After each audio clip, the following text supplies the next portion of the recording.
This program features live coverage of an African safari and may include animal kills and carcasses. Viewer discretion is advised. Good morning, everybody. It is, of course, the early edition. Today we have the drone out. I am Trishala. Let me just put this down and speak to you properly. Ooh, squeaky car. I am Trishala, and I am so glad to have you on board, and I have Craig on camera with me. Yes, I do. So we are in the darkness here in Djuma Private Game Reserve down in South Africa, and we have Jamie out as well, and of course we have David and Patrick that will be joining us from the Mara shortly. So as you know, it's the early edition. We have drone session this morning, so the drone will be out in the air giving us some aerial support while we look down on the ground for any nocturnal predators. That's what we're looking for in this first hour. Remember, completely interactive and 100% live. So use the hashtag SafariLive to communicate with us, and of course the YouTube chat stream. We always love to hear from you. Questions and comments, please. So the temperature is much better than yesterday morning. It was a very, very nippy yesterday morning, but today it's a much nicer 22 degrees Celsius, so 71 degrees Fahrenheit. So I am much happier than I was yesterday morning when it was nippy. Spotlight is out, and we're looking around for the eyes in the bush in the darkness. Also looking in tops of trees for bush babies. And like I said to Craig, I'd love to find a bat. I haven't seen a bat in a long, long time. In fact, I haven't seen a bat on Djuma. So that would be exciting if we could find a bat. And if we get called in with the drone, then of course we can also find some larger nocturnal animals. So I'm just checking up in the trees, tops of the branches. Any bits hanging there? None so far. Spotlight is so much handier than you may think, because the light actually radiates quite a bit. So you can see for quite a while, which is nice. It's just that these long grass hides a lot. So we're going to keep searching in here. And it seems that David in the Masai Mara is out and about, and he would like to say good morning to you this early morning for us.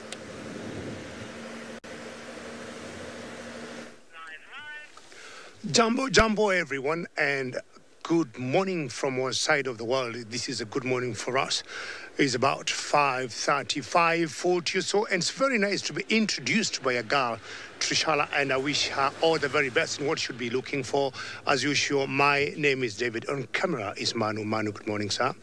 Very excited today, and we are already out. It's still very dark here, but that still doesn't make us not go out. Look for all the animals that we want to see.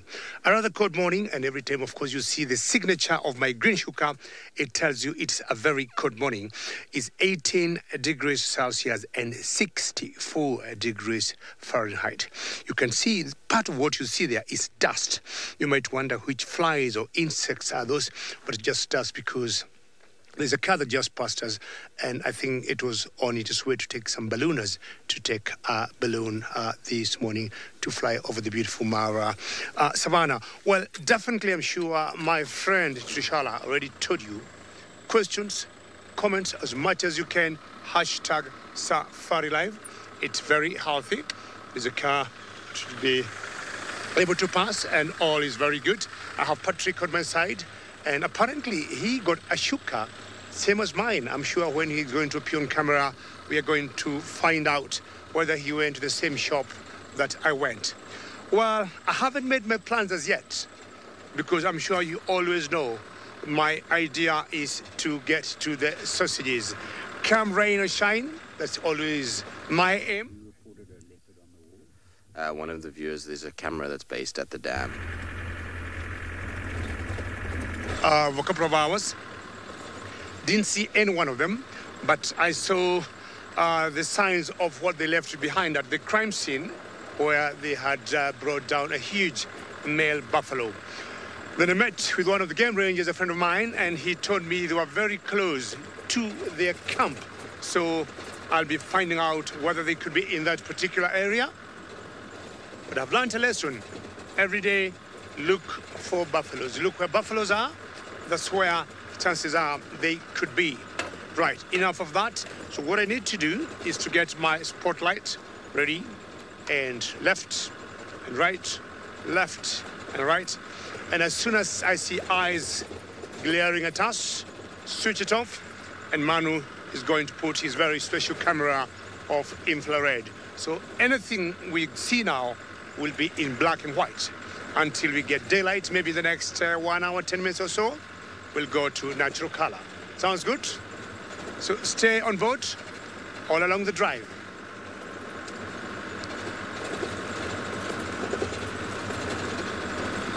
The one thing I would like to see that I have not seen for a long time here is a bush baby on a tree. We've got bush babies as they got in Juma, but it's always a lot easier for them there. Sorry, Nina, I missed a question there. If you may be happy to bring it back again, a little bumpy on the road here.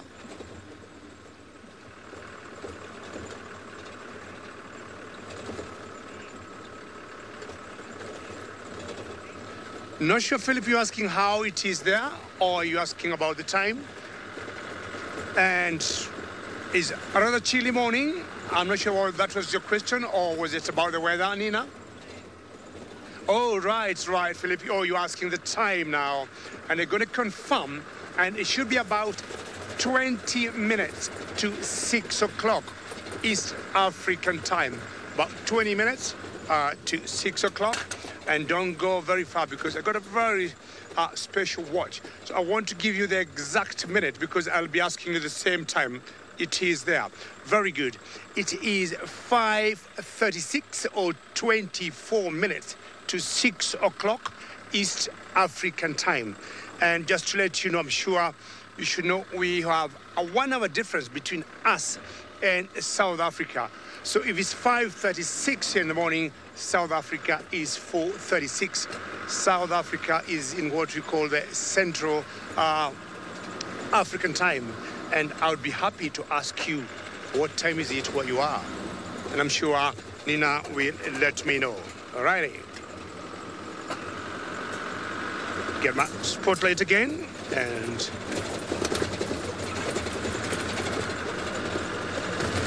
so the animals you'd expect to see like now could be hyenas on the road. Lions could also be out. It could be any of those animals out here either feeding or looking for some food. And I'm sure you know today is a Tuesday, is one of our special days where we fly a drone in the air, and Tristan would like to say hello and say something about the same.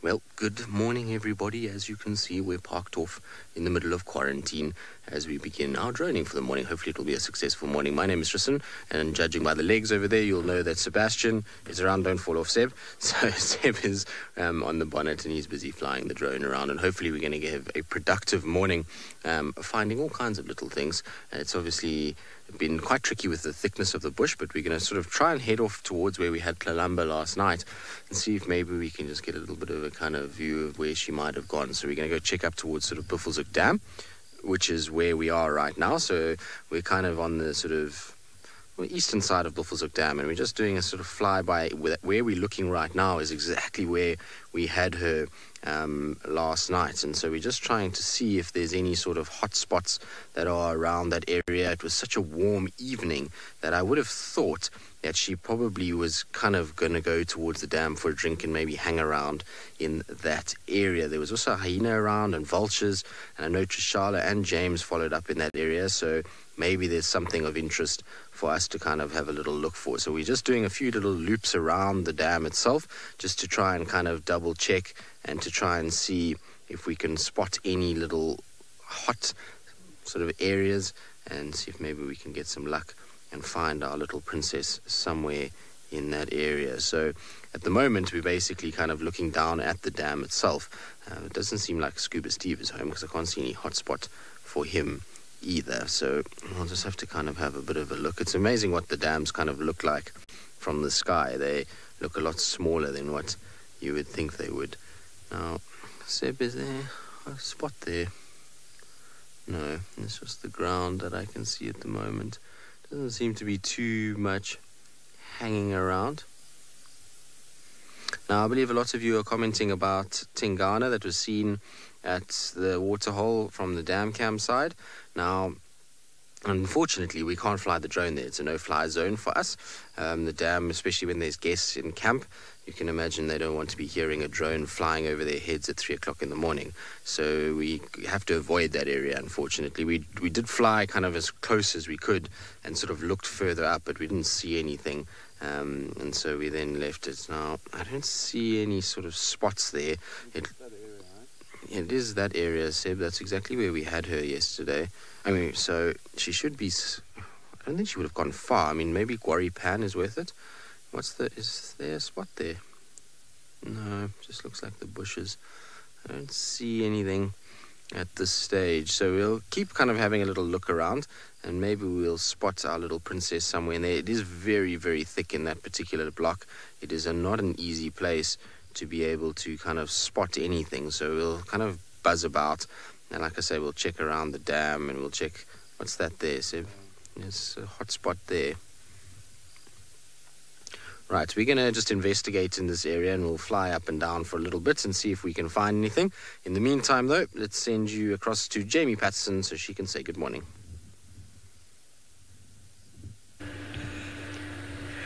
I'm trying to get to that side of Djuma. Very good morning to you all. My name is Jamie. This morning, Darby is on camera with me for the first time in forever. Certainly feels like forever, Dave.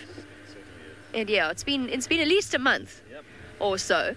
Now we're driving around in the inky darkness of pre-dawn Djuma, discussing our memories of other truly exhausting pre-dawn experiences in the Mara, where we would drive all night and then we'd come home and we'd do a rehearsal. Then we'd go, not even home, we'd go to whichever camp we happened to be staying at, go to sleep for about 3 hours, go back, fetch our night, come back, go out, stay the night with whatever animals we happened to find. And the night we were reminiscing on was a night where we started with lions at Lookout, and we were busy all night.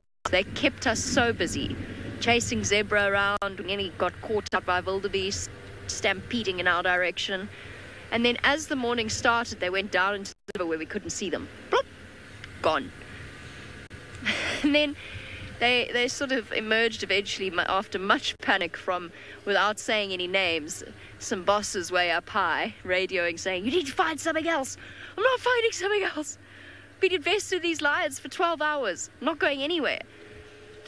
And then they came out of the river, and then they tried to hunt wildebeest, and then a car came through and ruined the hunt on live TV. Woo! Try and cover that one up. It was great. And there was Dave fell asleep slightly before the link on the camera. It was amazing because he went from sleep to shooting at the word live. There was no transition. He was asleep and then he was filming. It's that much of a second nature. It's quite extraordinary what we've experienced. We went down to the Sand River to see if the crossing was possible. Darby, remember the time we nearly turned savage over pancakes? Oh yeah. Oh my word. The pancakes. And okay, it was when we first... I have to stop the car because otherwise you're going to lose my signal. But there were pancakes. And we hadn't eaten very much. And oh dear, Tristan's found something. Standing by.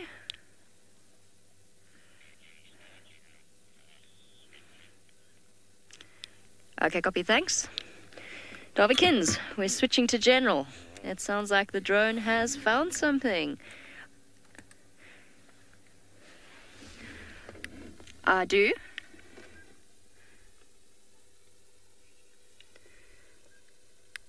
Gary Cutline, I have to go through a bad signal dip. All right, copy. Yeah, maybe let's just start it when you get a bit closer, because otherwise it's going to take you quite a while to get there. I would just go up onto Bills of Cutline and then come towards the dam. It's going to be your best approach. Copy, copy. Nina, I have to move. And to do that, I have to go through the bad dip. Jamie, get a little bit closer before we go live. Just it's talking. Just it's talking to Nina. It's an awkward time to be live. As long as we've got the other one moving around. Da-da-da-da-da. They're going right to where that could be, I'm sure. So, what was I even talking about? Pancakes! I'll tell you the story later. I'll tell you the story once we've finished finding whatever it is Tristan's found. Shh, Tristy, just give me a second. Shh.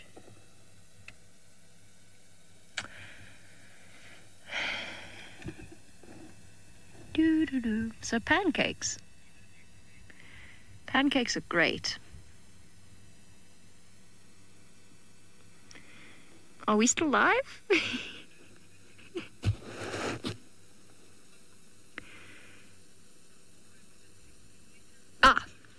Okay, cool. All right, well, the marvelous news is while we sort this all out, we're going to send you across to Patrick, who's up in the Masai Mara. Let's see what he's found in the darkness.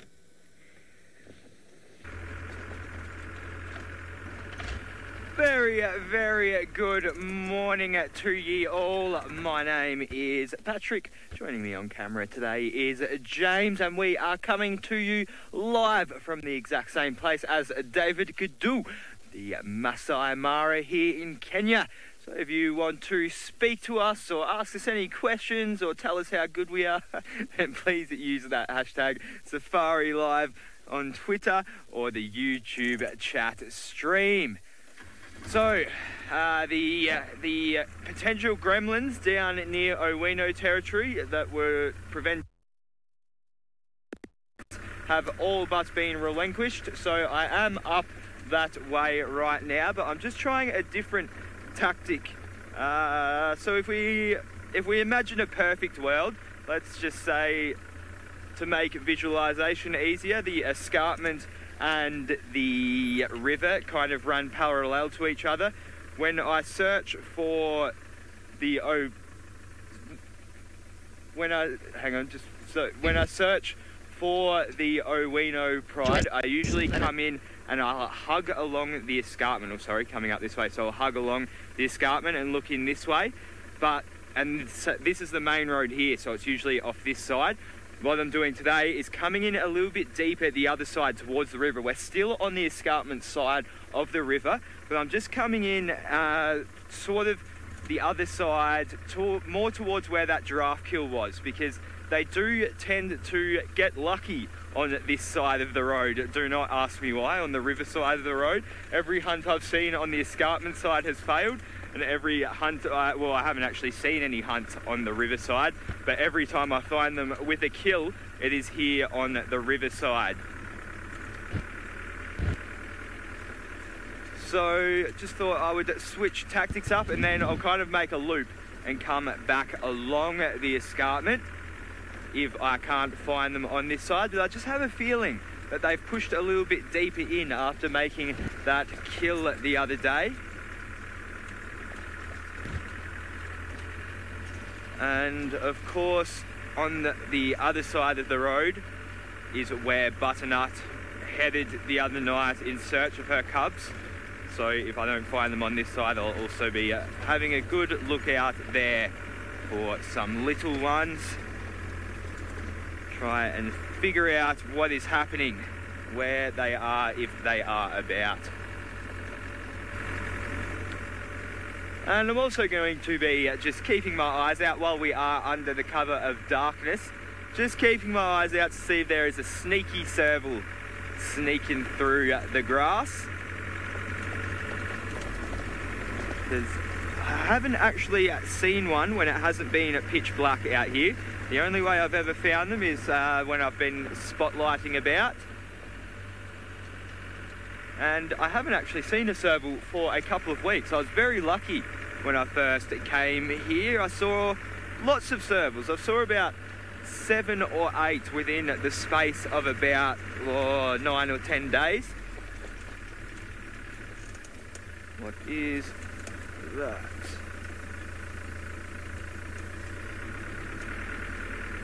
I'm just having a look here. We are in infrared, by the way. That is why I'm looking black and white. I didn't dress so drab intentionally. It is just the colour of the infrared light. Just spotting at something off in the distance here, but see if we can get it with the camera to get a better look at it. But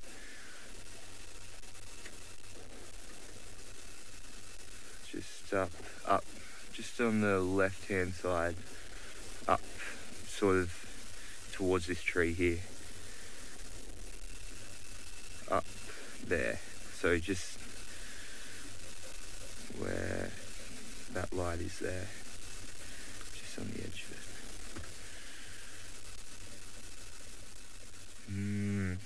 Bit too far away to distinguish. We can just see in the wash of the light there that eye poking out. Staying very still, whatever it is. Thought it might be lion, but there is no way of seeing for sure. Is there a lion calling as well somewhere? I'm just going to stay quiet and listen out.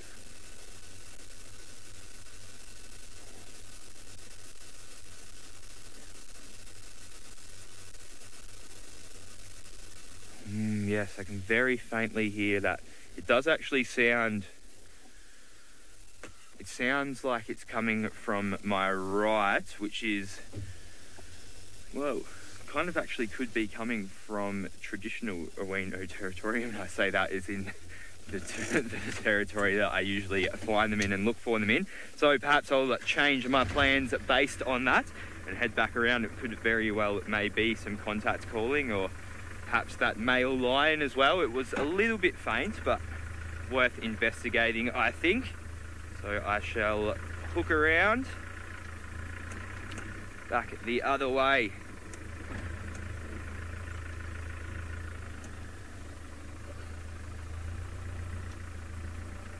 Whoop. Hold on, everyone.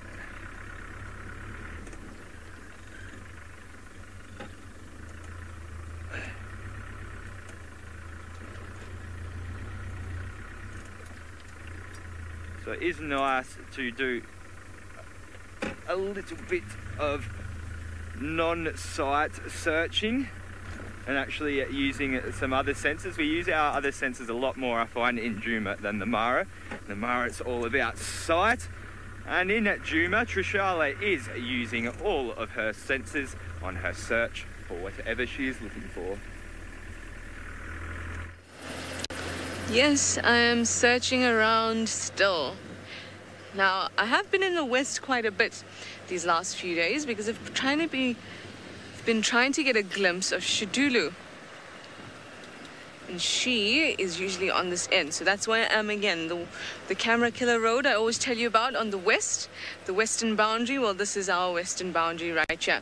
And Shidulu is often around this area. It's also nice in the mornings, early mornings like this, you see really fresh tracks, because I know where I've driven yesterday, and if the tracks are on top of those, of my vehicle tracks, then I know that it's from last night, or they're quite fresh. So that's why I do enjoy the morning, coming out in the morning a lot. And I also want to really find a chameleon. So if I find a chameleon, I need a gold star, I think.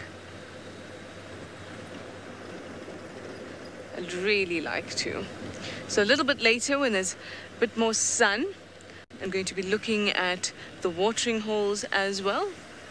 It is a bit cool now, so I don't expect animals to be around there. I would expect animals to be kind of laying up at the moment and not really doing much. I mean, what is the time now? It is 5 to 5 in the morning, so the hunts would probably be over at this point for the nocturnal creatures and nocturnal predators, and they should be sitting with their kills somewhere. Now, I did see lion tracks, but they did look like the ones from yesterday, so I might go and have a look at them again and just see, because they weren't by my vehicle tracks. You see, when the vehicle tracks are there, it's a lot easier. Now this junction that I'm coming up to, oh, I thought it was a lot closer than it is. I look for tracks there often as well, because where there's a junction or many roads going from one area, radiating from that one area, there's also a lot of soft sand. And where there's soft sand, they make really good impressions. Tracks make really good impressions. But also that's an area where there's lots of traffic, and the cars are going in and out through those areas all the time. So it's about timing, it's about being there at the right time, right place. And if you're lucky, you'll actually find something. So I hope Craig and I are lucky this morning, and we're gonna find bats and chameleons and lions. At least that's what I hope.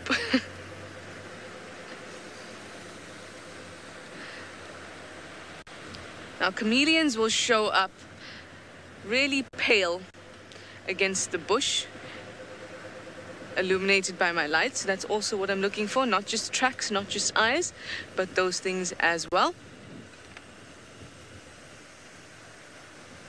Actually, I might go up here. I don't know, I have a feeling about lions. I do. And then, of course, bats. I will have to look in certain places as well. Underneath dead bits of wood, dead trees, they can often be hanging about. Hanging. Well, we seem to all be searching this morning. It is really early in the darkness, but that's when we find special things. So let me send you over to David in the Masai Mara.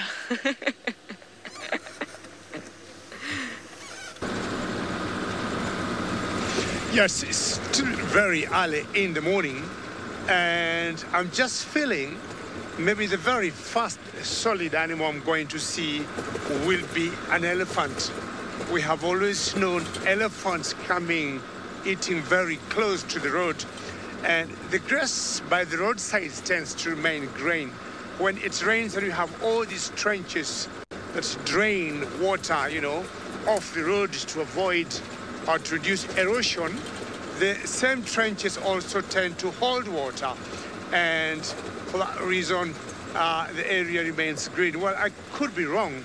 I was talking of elephants maybe, and I think I'm seeing some hyena in front. I have to correct myself.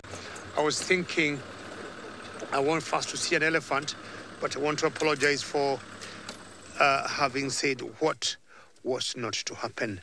And Manu, let me know whether to go a little closer. But from there, as much as quite a distance, that's a spotted hyena. Let's see if we can go very close, a little closer without... It's as if she's coming towards us, Manu. Let's see. There's one that we just saw, and there's another one behind her. I think we have a better bet if maybe we remain where we are and see if she's going to come close. She's still coming this way. That's a spotted hyena who disappears in the grass there, which is fine. Yeah, very good job, Manu. You just lie down there. And another one is coming just to join her. So those are two. Excellent. And remember, we are infrared. I'm talking of a very special camera that will only show us these wonderful images in black and white. You definitely know plants don't look that color. Hyenas don't look that color because it's still rather dark where we are. Manu, do you think the one that was on the road is still coming, or did we lose her? Yeah, there she is. So if we get 2 or 3 of them, we'll end up seeing we've got a pack of hyenas here. And I'm trying to guess what this group or clan could be.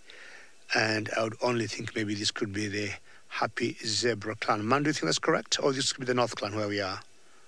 Or are we in an overlap area?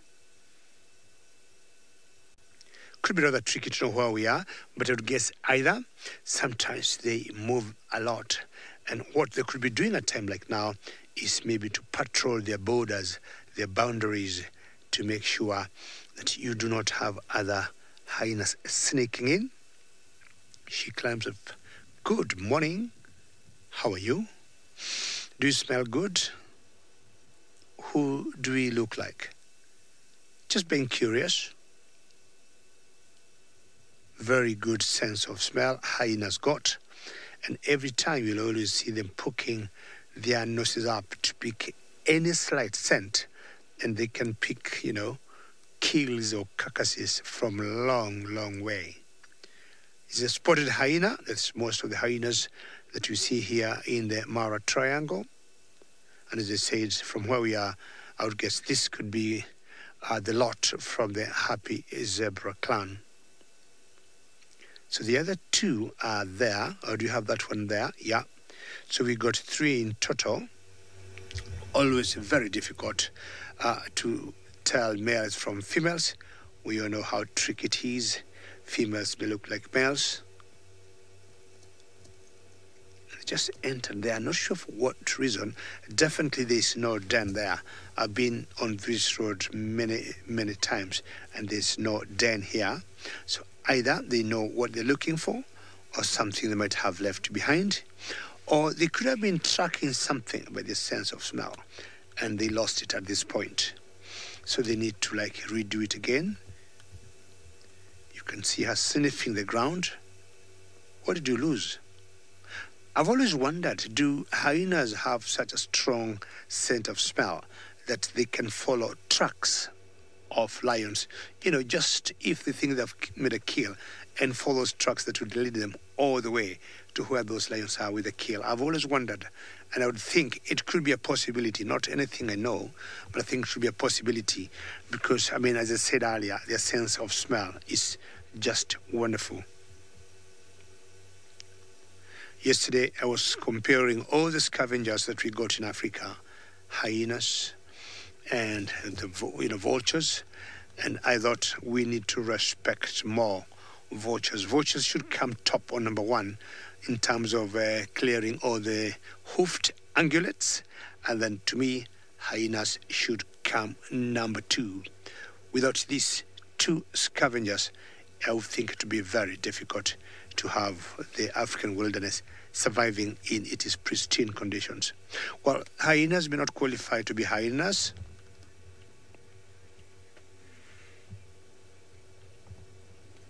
That you say you like how the hyenas move their head when they walk. You'll even be happier if you see them running and you see them trotting and their head going up and down, up and down. I was saying earlier that before I got that question, I wouldn't want to classify hyenas as scavengers 100% because they also do get their own food. And I would say most of what these hyenas eat is from their own sort. They're very good hunters. I would say better hunters than lions, better hunters. I think better hunters than lions, cheetahs, and leopards combined. They're very successful. And anytime they lay their eyes on something, there's always very minimum margin of error in terms of what they want to bring down. So they keep disappearing in the grass there, of course, because the grass is quite tall. And I think that's not bad, having started to see some hyenas as much as I thought we'll see elephants first. And we will move on. And I'm sure I'll be very surprised if I do not see any hyena, any elephants today. The other day, I was making a joke and I said, all the elephants from the Serengeti National Park in Tanzania, all of them are in the Mara now because we have all the wildebeest there. And elephants do not love this, especially after the wildebeest having just calved. There are so many thousands of babies now, and they make it very irritating for the ellies. So,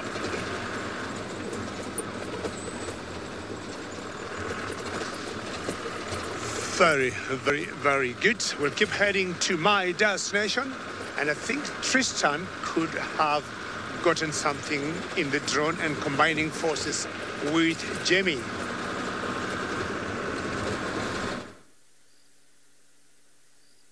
Indeed, we are on the drone at the moment, and you can see that we have something that is walking along a game path. So there is a little hotspot at the sort of bottom part of the screen, and we're not 100% sure what it is at this stage. It's definitely walking around and has potential. maybe something like hyena, could be a cat, but it is moving around very close to where we had Tlalamba yesterday. So we want to try and see if we can maybe get Jamie in there. And so we're going to take this to a much wider audience as we try and get her in to that area. But you can see it's just stopped on the road now. Difficult to know what it is, but that's why I said we're going to try and get Jamie to come into that area and try and see if we can figure out exactly what it is. Problem is it's going to be right deep in the middle of the block, so it's going to be tricky to get Jamie to where it is. Right, now we're going to get hold of Jamie. Jamie, come in. Standing by, Trist. What's your position? Trist, I've just been coming along Buffelshoek cut line, nearly at the turn off to Buffelshoek Dam. The dam, if you can head towards Quarry Pan Road and then jump onto Quarry Pan Road, and I'll try and guide you from there. This animal is mobile towards sort of Quarry Pan itself on a big game path. Okay, copy. Let's see if we can get Jamie into it. It's going to be tricky. Where that animal is at the moment is really dense, thick bush, and so we're going to try and kind of get her towards the nearest road, and then from there try and guide her to where it actually is. But you can see how these animals use game paths at this time, during the time that they walk. Much easier for them to kind of cover ground. So we're going to hope that we'll be able to get Jamie a little bit closer. What's interesting is there was another hotspot too. So there was two hotspots at one point. So I wonder if maybe it's not, like I say, maybe Tlalamba, the little leopard, or hyenas that are milling about. You never know. It's tricky. There was some vultures there yesterday, so maybe there was a kill somewhere in that general I'm just going over Buffelshoek Dam Wall now. Just keep coming over the dam wall, and then, like I say, turn onto Quarry Pan Road, and then just go straight down that road. We should be able to kind of intercept with the way that this animal's walking. Okay, copy that. For now, but yeah, we'll just try and see where you are.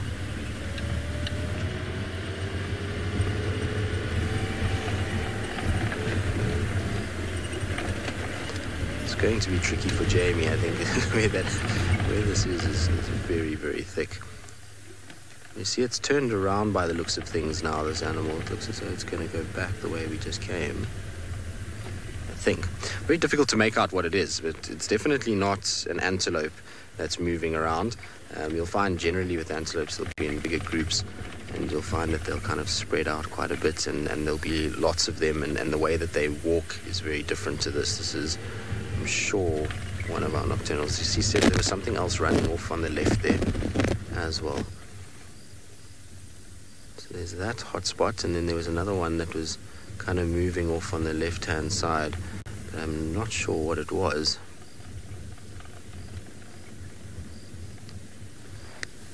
Jamie, are you on Quarry Pan Road yet? Affirm. I've just turned on to Quarry Pan.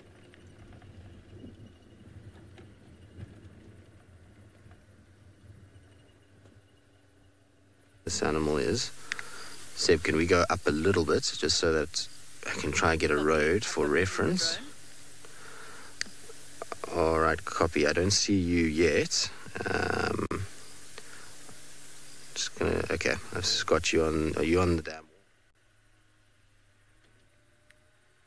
Negative. I'm on Quarry Pan. You on Quarry Pan Road? I don't see you at the moment. If you've got visual of the drone, then just head in a easterly direction towards the drone. Okay, copy. I've just moved out from under a big leadwood. I think that's why you couldn't see me. Okay, copy, no problem. Seb, can you shift a little bit and face a little bit more to the left? Yeah. So we're just going to try and see if we can get Seb just turn a little bit more that way. Yeah. We should be able to get Jamie coming from that direction. Maybe that's what I saw going through the frame just now. Now the car should glow quite well, so we should be able to see her. I can't see where Jamie is just yet. Seb, can we do a little turn around the actual animal and just see if we can maybe pick up where Jamie is in relation to us? Let's just see, because the drone is not exactly over that particular animal, so just got to try and find exactly where Jamie is.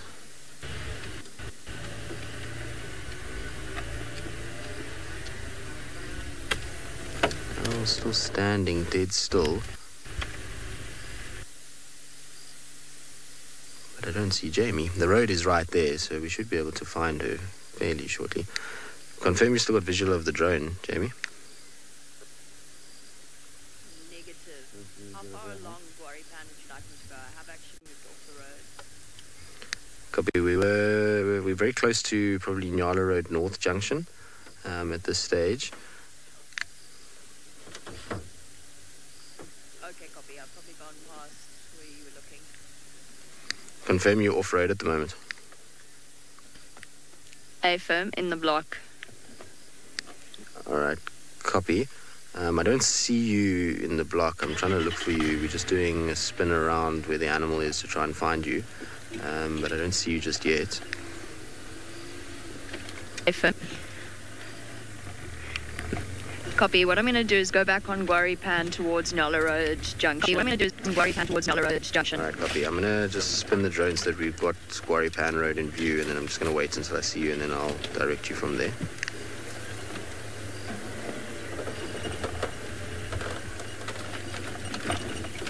Seb, can you see her? So Seb and I can't see where she is at the moment. The road is not far. You can kind of see where the road is. Now the animal is moving towards the road, which will help us a little bit, I think. It should make life a little bit easier to find Jamie. Seb, if we can go around a little bit more, and then I can keep the road. I should be able to find where Jamie is. I've got visual of the drone.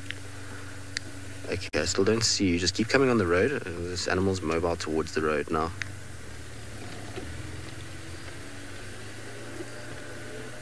Alright, that should be good.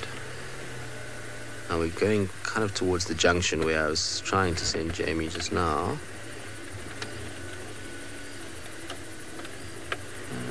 Jamie says she can see the drone, but we can't see her, which is quite interesting.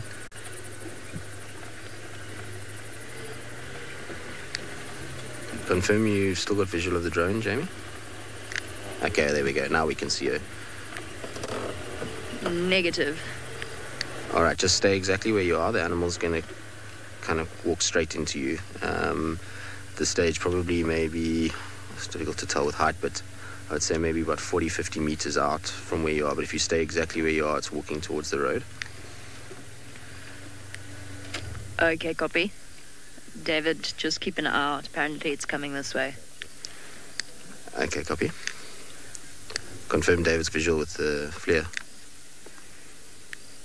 Negative, not yet. We've stopped at the massive leadwood. All right, copy. Can you reverse just a little bit for me?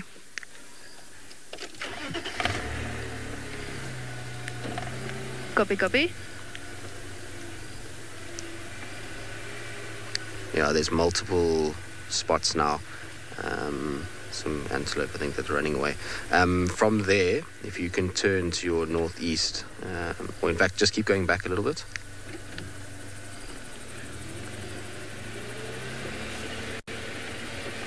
So you can see Jamie's not far. It should intercept. I have a funny feeling, though, the way that those animals reacted, that it could potentially be something like a hyena, but I'm not sure. The way it's walking also looks hyena-ish. All right, copy there. That should be good. Jamie should still kind of slowly mobile towards you guys at the moment. Okay, copy. In that case, I'm going to stay on the road. It's quite a thick block. Copy. Okay, just come forward a little bit.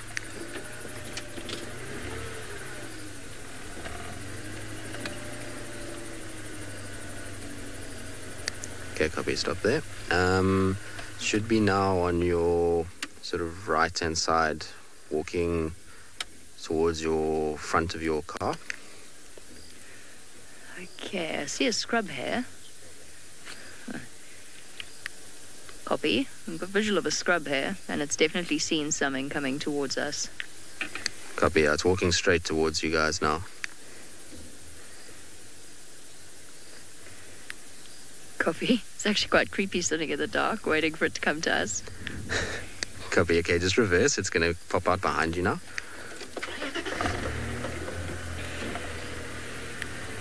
Copy. Confirm how close. It looks like it's on top of you, but I don't think you can see it. We've got its visual. Copy. Well done. How epic is this? It looks like a hyena that we all know and love very, very well. I'm going to turn around in a Yeah, it's still just moment. walking parallel with the road, away from you guys. Just confirm, did you get it as ID? A firm tryst. It is a hyena. It looks like June.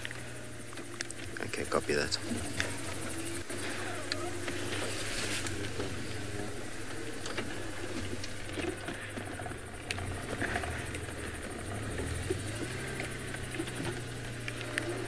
Okay, copy. Thank you.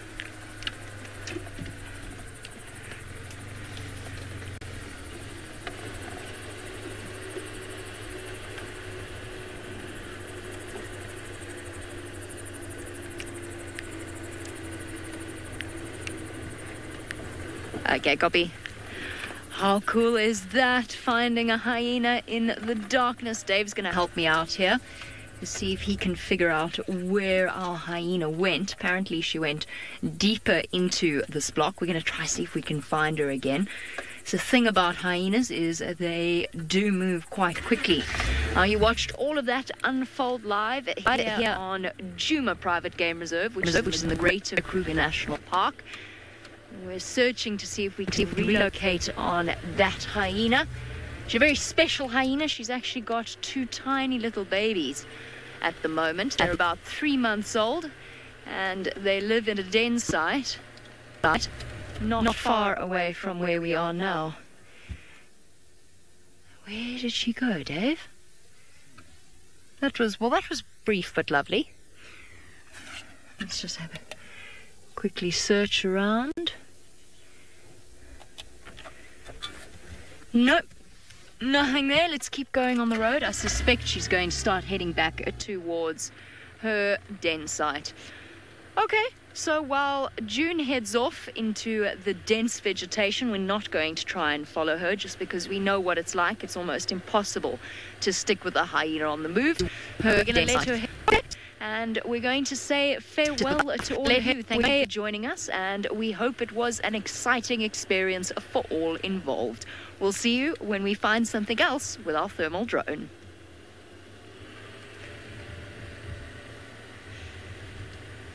Farewell to all of you. Thank you for joining us.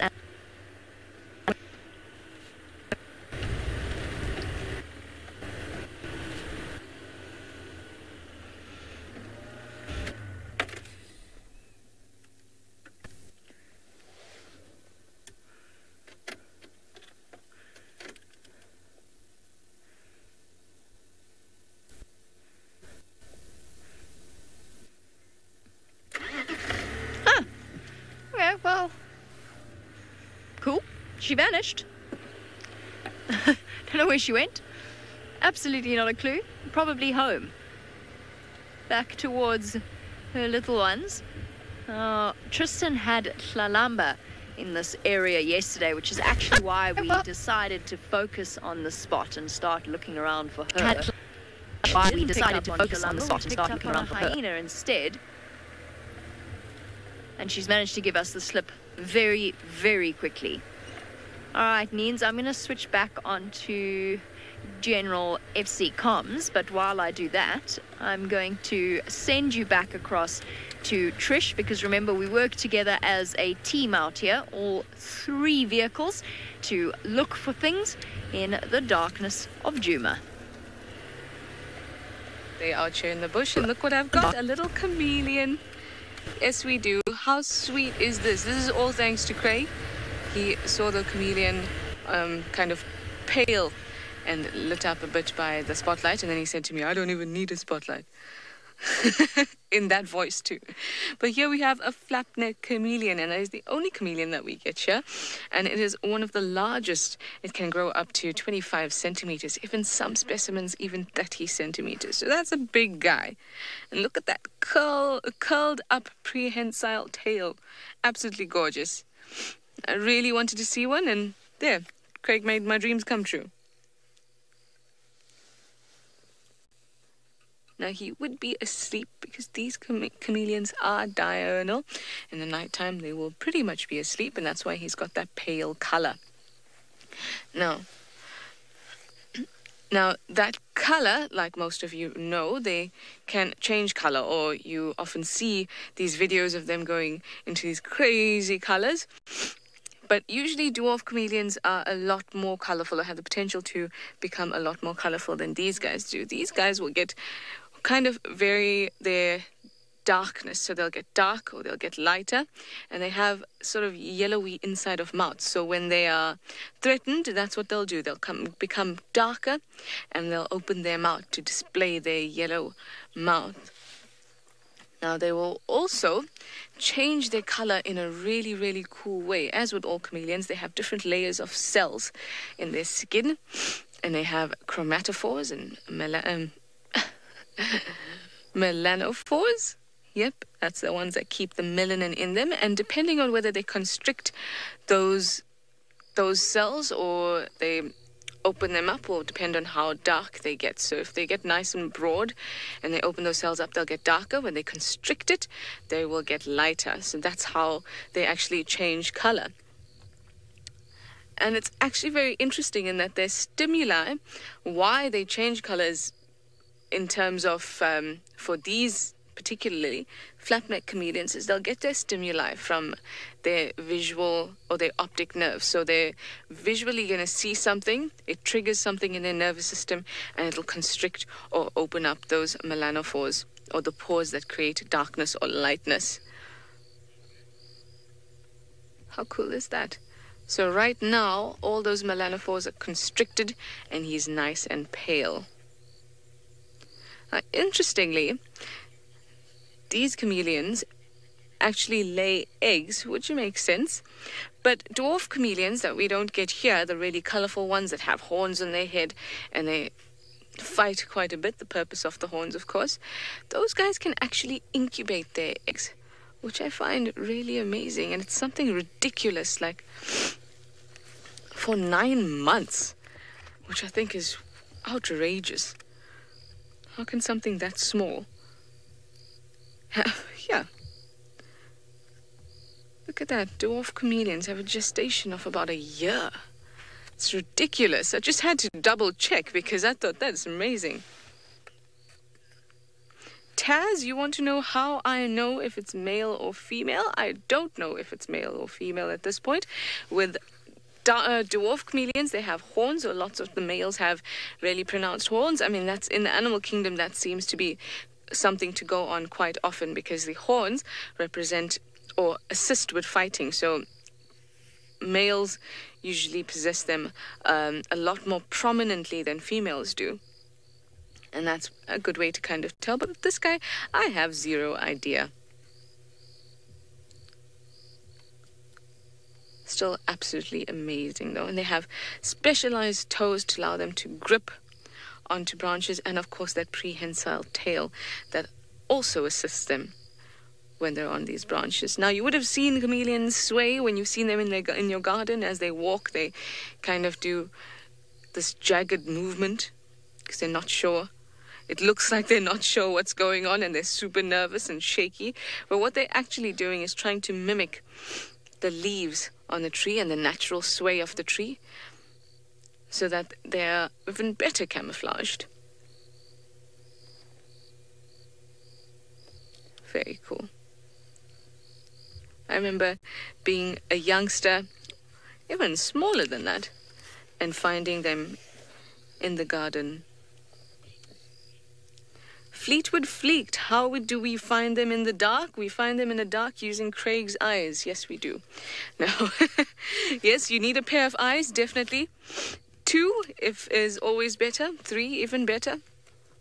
But a little bit of light shows them up as this pale sort of bulge on the bush. In fact, even without a light or just very little light, you can see a pale bulge on that bush. So it's not too difficult. The problem is that you don't actually, when we're around here looking for things, sometimes you can be so focused, like I was so focused on looking for tracks, that you forget that there's all these other little things to look for. So now we have chameleon tick down. Maybe bats are next. I hope so. I definitely hope so. I really hope that we find a really nice bat. I know there's free-tailed bats around, little ones. I saw one in camp the other day. It was actually near your room, Craig. It was about to go in. But upon me trying to look at it, it moved away, and then I couldn't get to it. So maybe we'll see some free-tailed bats. And I know that there is a sausage tree not far from here, and sausage trees are often pollinated by bats, at least when they're in flower. So I might go have a look there and see if there are any bats around, since we're doing so well, I think. But Tristan has also let me know that he suspects that there's a leopard around Quarantine, so I'm going to make my way there as well. But he is just powering or putting new batteries in a drone, so we're going to wait for him just a little bit. And I think we're going to leave this little guy to enjoy the rest of his night, or her night. We can still sort of see him. He's definitely asleep. And we will make our way down to Quarantine, or up to Quarantine, or east to Quarantine, almost. Thank you, Chameleon.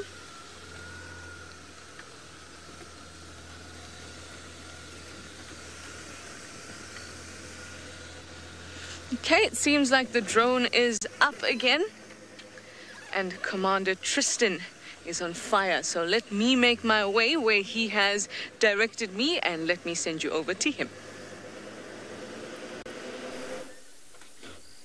Well, I don't know about that. I mean, we just found ourselves a hyena, but you can see there's lots and lots of zebras all around us. And the reason why we're quite close to where we are now is that we had a whole bunch of alarm calls that were taking place, and Tingana was obviously seen at the dam. And so we're just scratching around just to see if maybe, potentially, he isn't walking around somewhere close to where we are, because these zebras and the wildebeest that are behind us were calling and making a bit of a noise. So you can see there's lots and lots and lots of animals all over Quarantine. So zebras, impalas, wildebeest. So they all kind of scattered about. And Tingana, if he had walked through that towards us, would have caused quite a stir. But I think he must have gone the opposite way, maybe towards sort of up towards maybe Vitella access or towards camp, because these guys are now quite calm. It was during our vectoring of Jamie into that hyena that we heard the alarm calls, so he could have passed by now. So we're just doing a few kind of loops around Quarantine just to try and see if we can potentially find anything. You can see a lot of animals that are all sitting, and it's amazing how you can actually tell what each one is. You can see the zebras from the impalas and the wildebeest, which are all lying down there. You can see they kind of packed together in a tight-knit little grouping. And then in the background are two, what I think are steenbok or duiker, that are together as well. Now what's that? Just difficult on Quarantine because there's so many hotspots that you kind of got to investigate all of them and try and see what is going on. But at this stage, they all look very antelope-like, and the antelopes seem quite relaxed. There's the two steenbok or duiker that I was talking about. You can see them following one another around, which is quite cool. So a lot of you are saying that Tingana is still sleeping at the dam, which is interesting because there's definitely a lot of disturbance here on Quarantine. A lot of the animals were not happy at all and were alarm calling, so maybe there's something else that's moving about. Unfortunately, like I say, we can't go down towards the dam with the drone because of the guests that are in camp at the moment. We're going to disturb them far too much, so we won't be able to find him like that.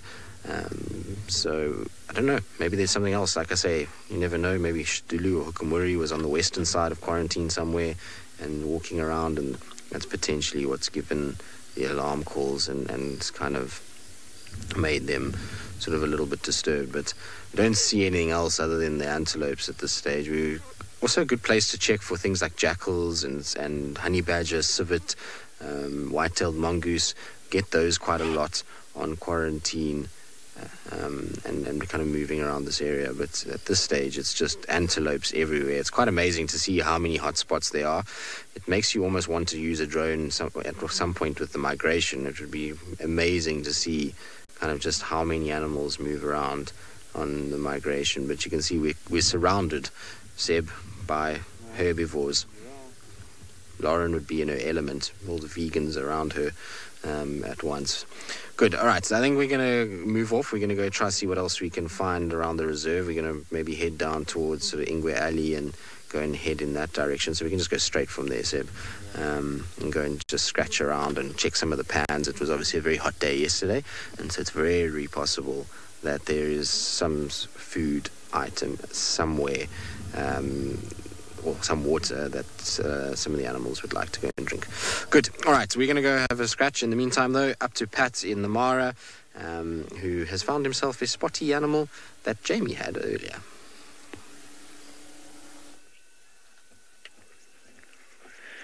Well, we've stumbled upon quite a peaceful scene this morning. There was 4 hyenas sleeping, well, 5 hyenas actually sleeping on the side of the road. We are now down to 2, but it was very nice to see them all kind of just congregated together, having a nice little nap as the sun starts to rise over the Mara here. And where we are actually is just off where the giraffe kill was. So where they are sleeping right now, we can see the tracks that actually went into the giraffe carcass. So my guess is that they were here last night, just getting at the last little scraps that were left, and now have gone to sleep. They all seem to have pretty full tums, so we definitely were feeding on something last night. But they were all very small hyenas as well. All 5 of them. We can only see 2 now, but for a normal hyena, they don't look huge. I would have to guess about 40 kilograms, maybe even a little bit less for these ones. So they're very little hyenas. It's about 80, 90 pounds. I'm just going to move back a little bit. There's a black-headed heron right here. It's looking very nice in the morning sun. It just landed on this tree right next to us, so I'm gonna try not to spook it. And this actual individual has been no, I spooked it. Sorry, everybody. We can watch it fly though, maybe. There it is. So this individual one has been hanging around this area every time I've been here over the last 3 or 4 days. Just this one black-headed heron. It's must be its resident little area. Well done on following this bird, James. It perches very nicely up in that tree there. Good morning to ye. Very hard sometimes to distinguish the black-headed heron from the grey heron here. Yeah, very similar looking birds. Right, related to the egrets as well. Anyway, it looks like these hyenas have pressed on. I might just poke my head in. I'm definitely not expecting it to see the Owinos at this carcass anymore, but I just want to see, I'm curious to see what's actually left of it and whether there are any other scavengers still around the carcass to have a look at.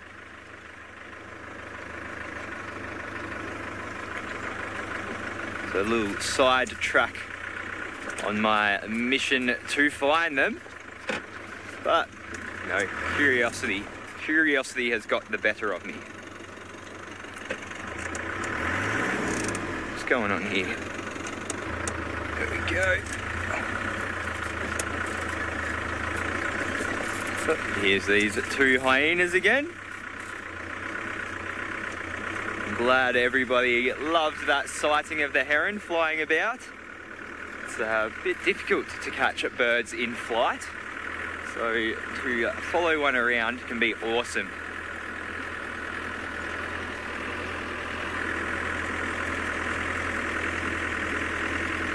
I do quite like the herons. I enjoy watching them hunt.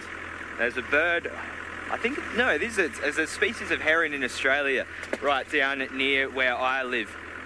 When I was back home, I was watching it on the side of this little creek, and just the way they hunt, I really love it, how they, you know, follow the prey with their neck and then boom, dart out, boom, dart out. It's awesome to watch. And we also see that here. We see them down by the little marsh areas or any little areas of water hunting frogs. Again, a nice thing to just sit and watch for a little bit.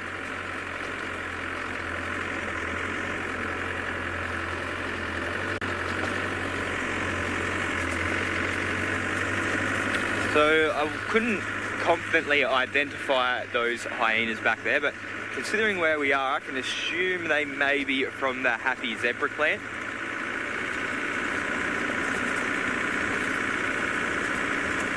As we just approach where, wow. Wow, okay, so it doesn't seem like there is anything left of this carcass. Yeah, so this is just where, this is literally where that carcass was. There was a whole giraffe here a couple of days ago, and now it has been reduced to a little pile of dung that would have been seeping out from the insides of the giraffe earlier stages after its stomach was opened up. So there you have it. An entire giraffe gone in a few days. Crazy stuff. Crazy stuff.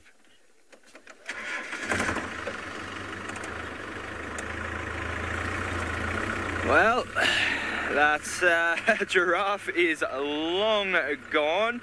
A prey item that has been devoured.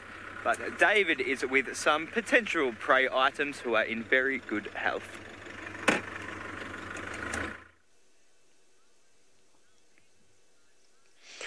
Well, I think the hyenas, Patrick, have done what they do best, just to clean our big office that we work in.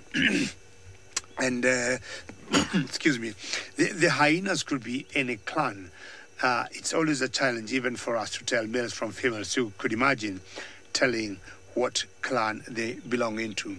Yesterday, I had one of these buffaloes here, but of course, not a live one, that was being eaten by hyenas. And that buffalo seemed to have its teeth intact and it seemed to be smiling. And I thought we are going to have a new clan of the hyena store there, and we would call them the Happy Buffalo Clan. Well, we are now officially in the Sausage Republic, and we have a number of times relied on these big herbivores here that we call the African buffaloes to help us, give us clues of where the lions would be. Now, you see how tall the grass is, and this is the red oat grass. It's almost covering these buffaloes here. We have seen a few oxpeckers on top of these buffaloes, of course, which will be removing, there's one in the background there. They are very good in getting the ticks or mites. You can see them flying up there. Those are the oxpeckers. Good job, Manu. There's one right there. Now, these buffaloes will always help us by reading their body language, but of course, they could maybe at times not be able to pick up the lions. They could be there, and lions are equally sneaky and clever. They could very quietly be walking behind them or just laying an ambush, and they'll have no idea. I mean, the last kill of the Sausage Pride, we did not see it, but I would imagine that's exactly what they did. Because to bring down a huge male buffalo, by like some of what you can see here, it requires a lot of skill, intelligence, and very good planning. Most of what we see here are males, and I can say the males by the virtue of having very big and very heavy horns. Jessica, you love the buffalo ears. Very good. And look at them, Jessica, how they keep flapping them once in a while. And especially, Jessica, when you see these ox pickers trying to reach the very soft area. Look at that one, Jessica, there. You see that? The ears having very soft tissues. It's very easy for the ticks to embed themselves or mites. And the ox pickers know exactly that. Now, of course, this buffalo here gets very irritated by that. But of course, the ox picker is trying to make his life easier by getting them out. They do not give them some infection. You see the one there, you see like he got like white tear marks there, and even the other one, exactly see that? That is always some kind of infection they get from mites. And at times, those tear marks, the white tear marks you see there, they look like, dots, like a golf ball hit them on both sides. But those dots that seem like they were hit by golf balls, they are always caused by the ox pickers because they keep cutting the fur there using their very sharp beaks that are like scissors to reach the mites and the ticks. Buffaloes, if I'm asked, I would say this could be a very good time for you to start feeding because it's pretty cool, and I would imagine maybe the grass have a bit of dew and it could be soft. See the beauty of the Mara, ladies and gentlemen. In the background there is the very famous Olololo escarpment, Olololo escarpment. And I'm sure anytime we say Ololo, a pride of lions by the same name should ring a bell. And we haven't seen them for quite some time.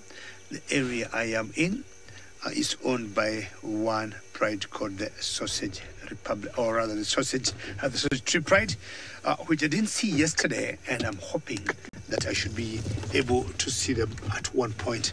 Now, these buffaloes are telling me there could be maybe not much happening here, and it's time to move on to a different area and maybe find out if those cats could be there. One thing I'm just hoping the next very few days, if not today, is to have all those lions in an open area, because we have been having a challenge to quantify how many cubs in total do we have in that pride. Is it 10 or is it 12? One time we think we count 12, another time we think we count 10. So, looking at a time when they'll be either on a termite mound or in an open area with very low grass. And I think Jamie has won the trophy of the morning to start with.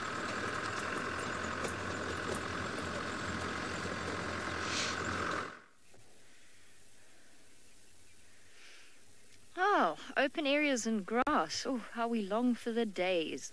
Look who's hidden right up in the boughs of a peltiforum, or a weeping wattle. It is our lovely little Tlalamba, not far from where Tristan had her yesterday. So there we go. Just goes to show how well something like a weeping wattle will hide the heat signature of a leopard, given that the drone team did actually fly over this area looking for her. And I think, judging from her behavior, she's had a little bit of a rough night. She's a little bit nervy, looking around constantly. We know that the hyenas have been around. This is not far from where we were with June. I think it was June. And honestly, it's tricky in the darkness, but I'm pretty sure... Oh, Tlalamba. That's not a very comfortable tree now, is it? I'm just going to do a quick scan. It's getting light now, but I'm just going to do a quick scan with my spotlight just to see if there's any hyenas around. I don't see any, so I'm going to reposition to see if we can get a better view of her from the other side of this tree that she's chosen to be in. Our little princess doing so very well in terms of looking after herself. The jump to independence, or the leap to independence, must be a very scary one for a young leopard. I don't know. I mean, who knows exactly what it is they feel or how they feel about it. But I imagine that it must be pretty scary, because all of a sudden your mom doesn't want you around, actually. And you've got to find your own way in this big, wide, scary world. Haven't established a territory yet. Now, for Hosanna, he just seemed to take it in his stride.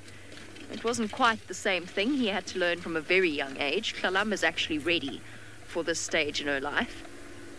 But still. Oh, this is going to be much better, Dave. Much, much better. Hey, my girlie. Hey, sweetheart, you had a tough night. Sleeping up in a weeping wattle because hyenas wouldn't leave you alone. Let me see if I can get closer to her. I'm going to do it nice and slowly just because she has had something of a rough evening. Dave, I think if I go any closer, that branch is going to go into her.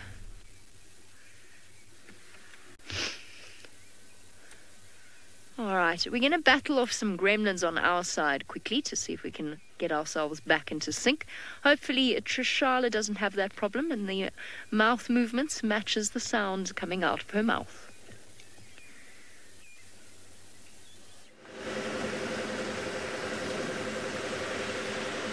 Ah, the gremlins, they're out again. It's because it's too early. That's what they decided. The gremlins decided, no, you guys need to go back to bed. That's what I think.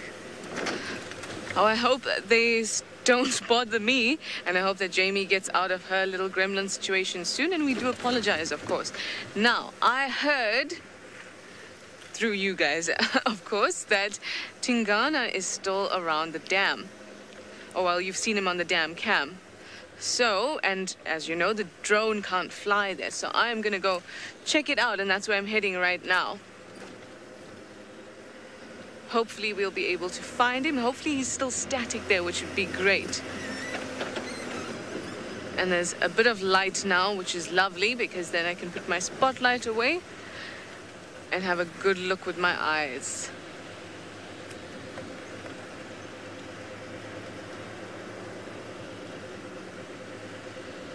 There's a few birds out. I could hear a white-browed scrub robin earlier. And I saw lots of woodland kingfisher still out. Still around, at least. They will leave soon. But I heard the iconic chirp, chirp. I'm really bad at bird calls, as you can tell. I can't roll my R's, and I can't whistle. It's just an all-round bad combination for bird calls.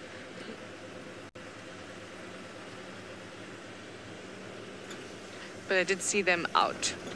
I thought that's early for you guys. I didn't realize you come out that early.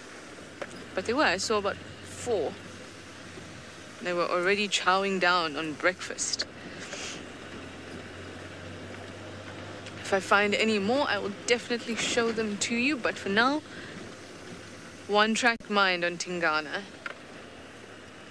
Is he still there? I obviously can't see it, or I can't see the feed. So if you guys can let me know if he's still there, or if you can see him on the dam cam, and if he's moving about or what he's doing, you just let me know, please. And I will try and get there as soon as I can. We're actually not far at all. We're on a road that will lead us straight to the watering hole there. Seems like the gremlins have been put to bed finally. So let me send you back over to Jamie and little Tlalamba. Oh no, I'm sorry. The gremlins decided not to go to bed. So you're stuck with me. Now I see a few impala here. And they don't look too perturbed.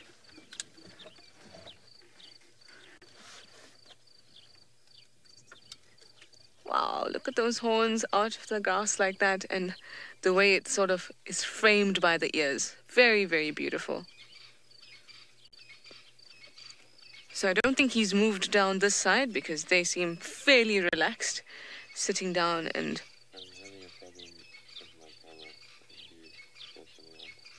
Okay. All right, let us move on if you are happy to, or would you like to stay here?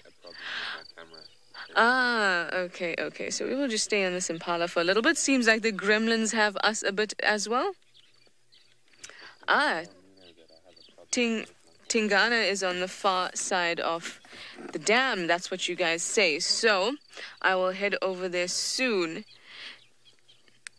Nina, can I speak to you quickly? We're having a small problem with our camera, but it's something that can be fixed really quickly just now. Gremlins are out in full force today. Really in full force. Oh well, still a beautiful scene, and hopefully we'll go into color soon. Infrared is great for the nighttime, but when the light starts to peek through, then I really like when we go into color. All right, down in Juma, it seems like gremlins have us all just a little bit, so let me send you back up to the Masai Mara in Kenya with Pat.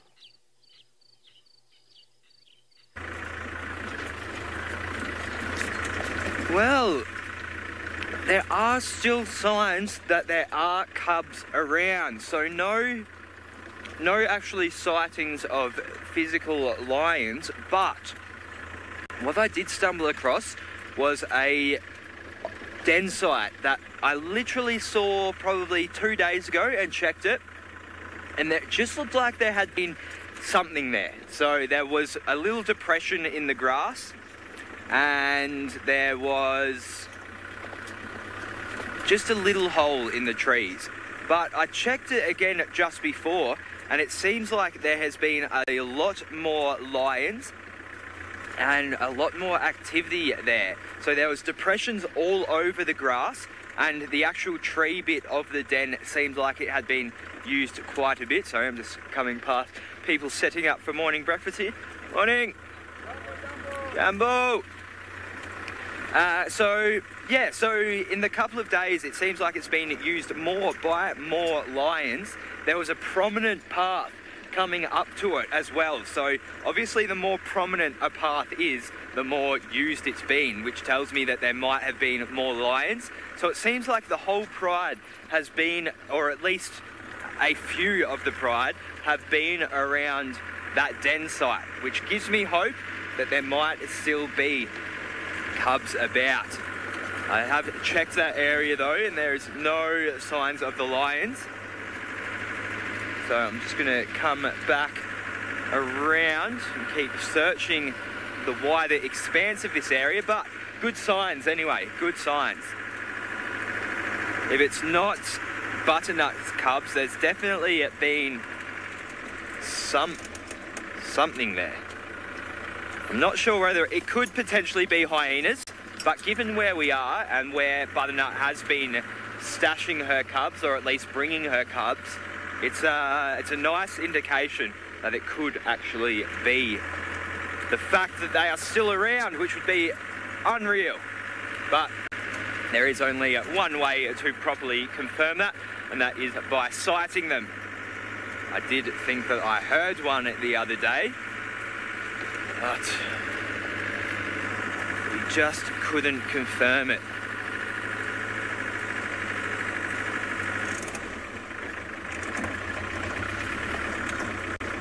That poor old Butternut is looking to have a pretty bad limp after that giraffe hunt the other day. And so she may not be moving very far at the moment. It looked quite sore. She's moving at a very reduced rate. And it was a heavy limp. So I doubt she would have been going too far. And geez Louise, they did gorge themselves as well. So if they don't want to hunt for the next couple of days, I'm sure it's not essential for them. So that hopefully gives Butternut a bit of time to rest up and let her wounds heal. Well, it didn't seem to be any wounds. There wasn't any apparent bleeding, no real cuts or gashes, but definitely an injury nonetheless to her skeletal or muscular system. I'm not a veterinarian. I couldn't place my finger on exactly what it was, but I don't think it would have been a break. I think she would have been a little bit more debilitated if it was a break. But perhaps just some heavy bruising or a sprain or something.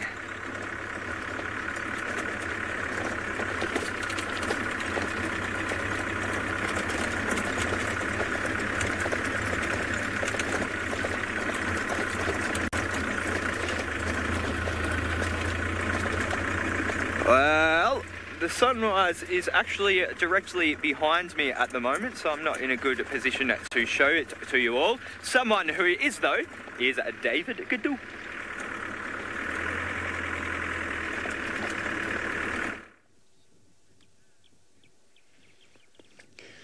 All right, Patrick will be getting the latest from you, but I think Manu has told me we changed the name of the red oat grass to the golden grass.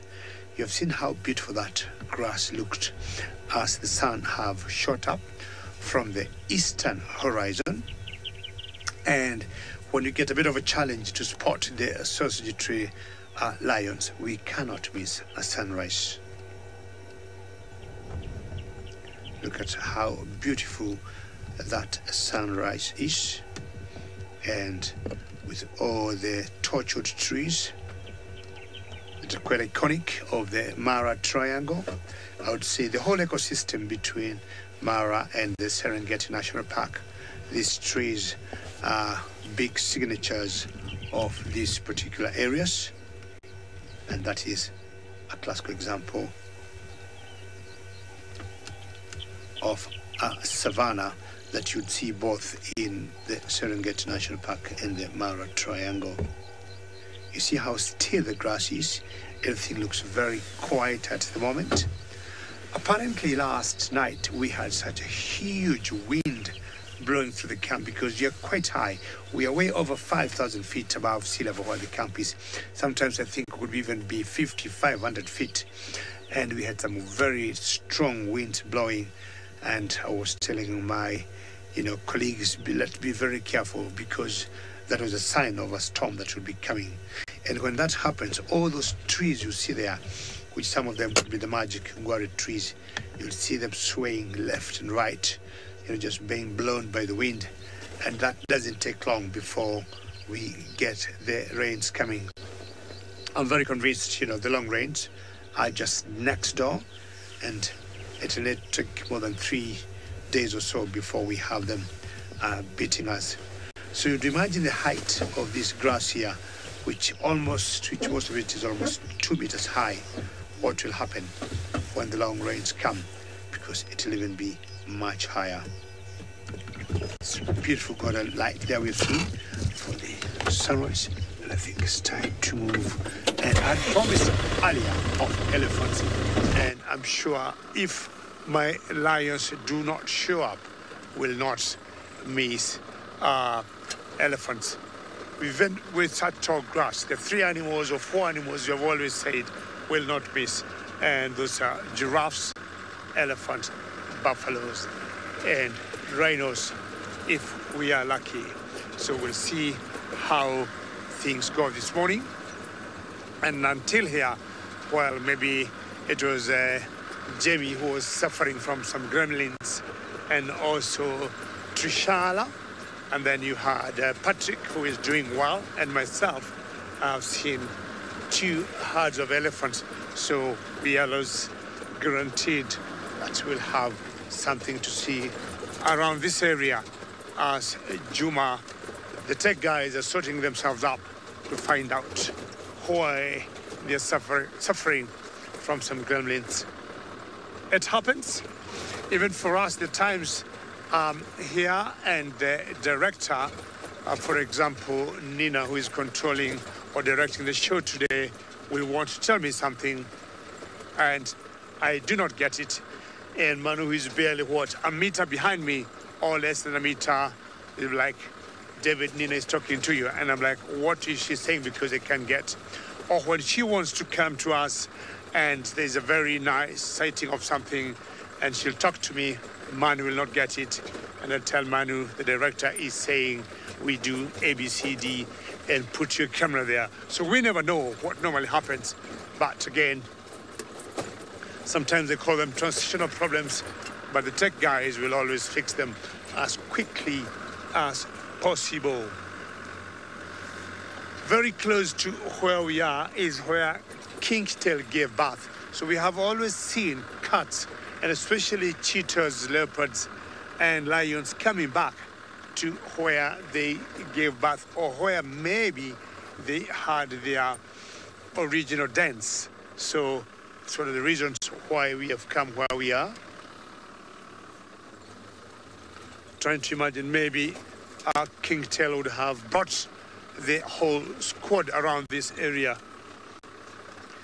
Other thing we'll always do is to go to any watering point, any water pan is also a very good area to look for the cats, because if they made that kill the other day, and I mean not the other day per se, they finished feeding on it yesterday morning, they might go a day or two before making another kill. So what they'll keep doing is slow digestion. They're very energy efficient, we know, and what they'll be doing a lot now is to keep drinking. So we're hoping this golden grass, as they just named it, is going to produce some tails flicking up and down.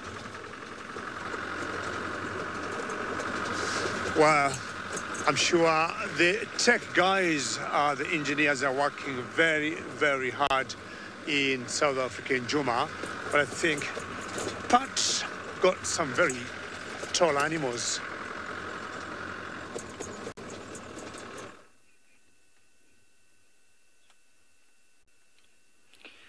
Yes, the better of those two G words, gremlins and giraffe. Definitely a giraffe. So we have been viewing a dead giraffe over the last few days. So some live ones. Got a little tacker coming in from the left there. Looks to be a group of females, though I can't confidently say that from all the way back here. But look at the hairdo on that little one. It's almost got a proper black afro there. Look at that. That's a real tuft of hair. Wow.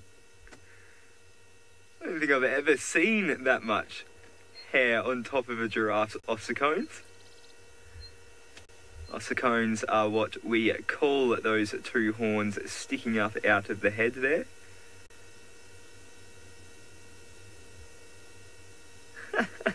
Very cool, very cute.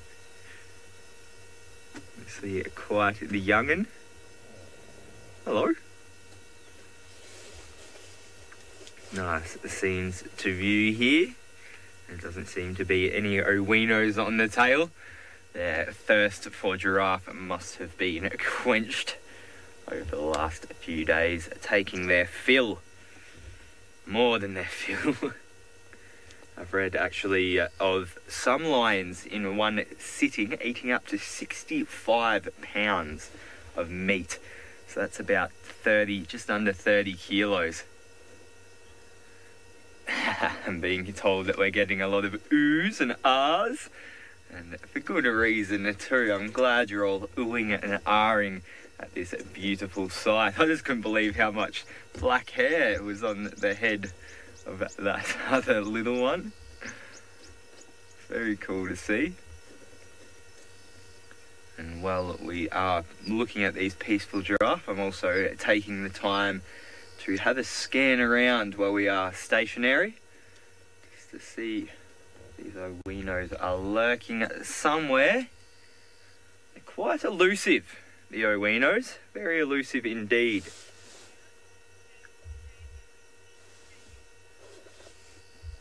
Ah, so people are saying that they've actually seen this bushy-headed baby before. That's cool. Very cool indeed. I'm reluctant to give it a name. There may be other hairy-headed giraffe out there. But very cool nonetheless. I think it's due for its first haircut at the giraffe hairdressers. Have to stand on one of the highest stools in the world to get up there and trim that head. Of course, if it is a male, it will lose that hair quite painfully, I would imagine, or perhaps not, during fighting events. The ossicones do tend to bald the more the males fight. You can imagine they do a thing called necking, where they'll hit each other using their long necks, using the side of their head and their ossicones. And the repeated motion of this will just strip the head of, or the ossicones of that hair. But it would be interesting to see if this is a female, whether it does retain such prominent tufts of hair there. That's almost comical. Very awesome.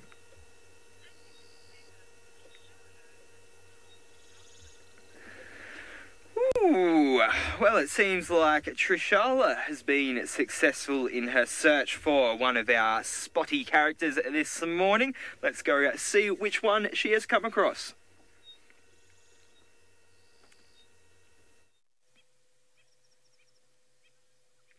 We have been successful, and all thanks to you guys with looking at the damn cam. Thank you so much. At first we didn't see him, and then, like I said, handy spotlight.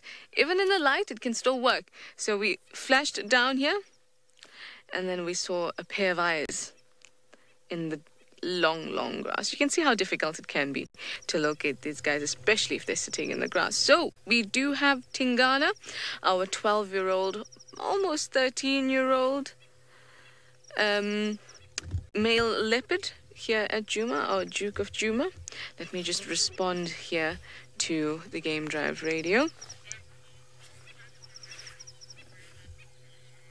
Ah, never mind. Jamie has decided to respond for me. There we go. That's nice. Yes, so we have our Duke of Juma, and he is, of course, a 5/5 male. That's his spot pattern. I often feel like that 5/5 carries, like, he is, of course, Tlalamba's dad, and Tlalamba is also a 5/5 female.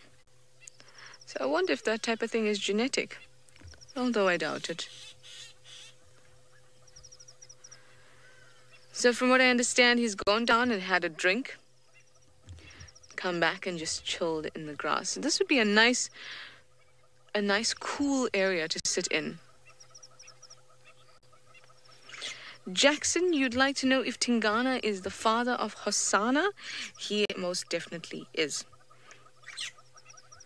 Well, as far as we know, we have some paternity tests for these guys, and he is the father of Hosanna, the one that we miss so much. Hosanna.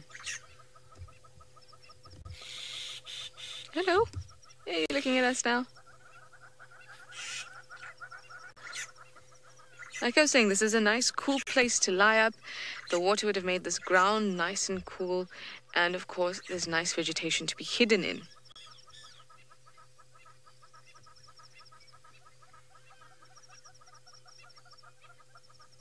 Oh. You can hear the starlings. Oh, we have about 5 starlings off to the right of us. And they are a bit upset. Just excuse our angle, we are parked on the wall. Well, of course you can see us. Should I wave? They're very upset that Tingana is around.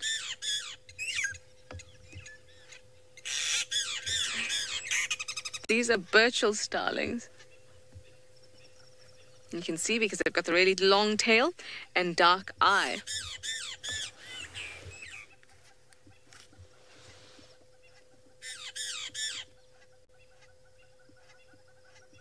Very upset. Tingana doesn't seem to care, though.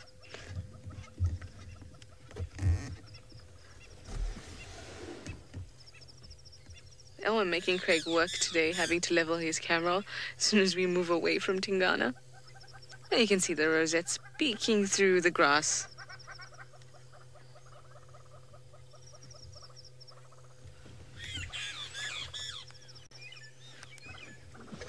Oh, what have you got there?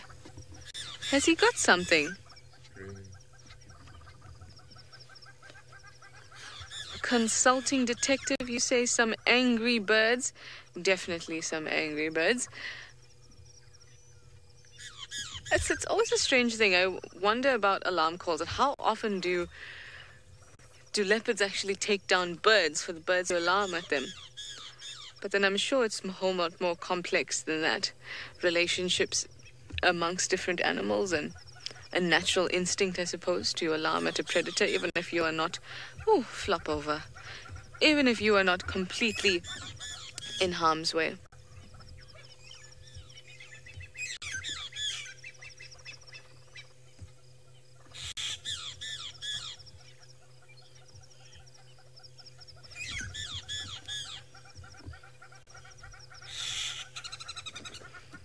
Chatty Meg, you say, what leopard would a bird take?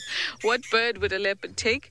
Because they can fly? Yes, they most definitely can fly, but a leopard does not run up on its prey and try to chase it, and then the birds all fly off.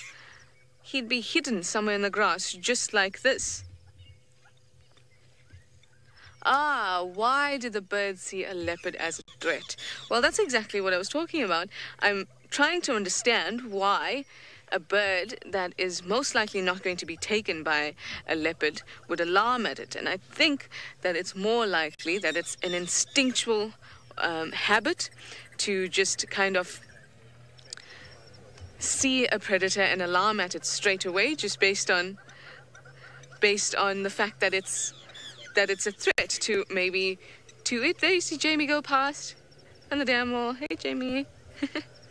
Even Tingana looked. Yeah, so it is an interesting thing. Why would they alarm at it? But then maybe it has to do with relationships. Maybe they have a relationship with other animals, and so that's kind of built into them. It becomes something that's instinctual. And a leopard could catch a bird if they're in the bush like this, and maybe a bird comes down and they are very still. If the leopard is very still, remember they're ambush hunters, so they can lie up in the grass and wait. And then if you have birds come along, all it takes is a split second for Tingana to pounce onto them. So it is possible. But I think something more like an Egyptian goose would be a better meal than a Burchell starling.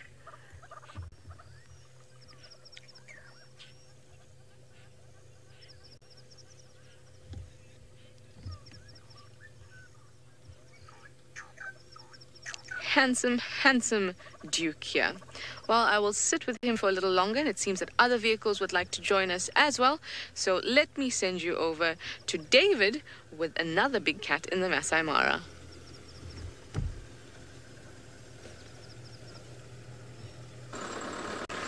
Well done, Trishala, for having spotted, is it the Duke of Juma, Tingana? I might have also spotted an equally amazing cat here. I'll first stop there because you're right in the middle of the road, and not sure whether to say this is the king of the savannah and not the king of the jungle. And this is a male lion. Look how he looks. He got such a wonderful body morphology. He is in his best shape. The body, the legs, the mane, the belly, he is so full. And this is one of the members of the All Ndonyo Pike Coalition. Manu, do you agree? Manu says yes, a soft yes, but definitely he is just patrolling his area, just like the hyenas we saw earlier. It's funny because I was telling Manu is the camera operator with me this morning, that I have taken a road that I have not taken for a very long time. As he disappears there, we want to follow him. And I told him everything happens for a reason, ideally. It's one particular loop I have never done because we have always known where to get these lions. And I told him it has really paid. And what this gentleman is doing here is still working, but at the same time he's praying and he's marking his territory, as it's very typical of cats and more so males. Again, he's off the road and he's just walking on the side. And what I'm guessing, I'm going to stop here, is he will lead us to the girls. Thank you, gentlemen, for coming back to the road. That's where we need you. You're giving us a better profile there. And magnificent light we got. I have no doubt where he's going is where the females are. Now, this male here, as I said, is a coalition with another male, the two of them, but sometimes it's always very difficult to tear them apart when you don't look at them very carefully. Just look at how he swings his body. I think, I'm not sure this could be the right word, he's just too fat. Like the whole body is going either left, right, The hindquarters are not going well. Well, you say, looks very well fed. I agree with you 100%. He is so full.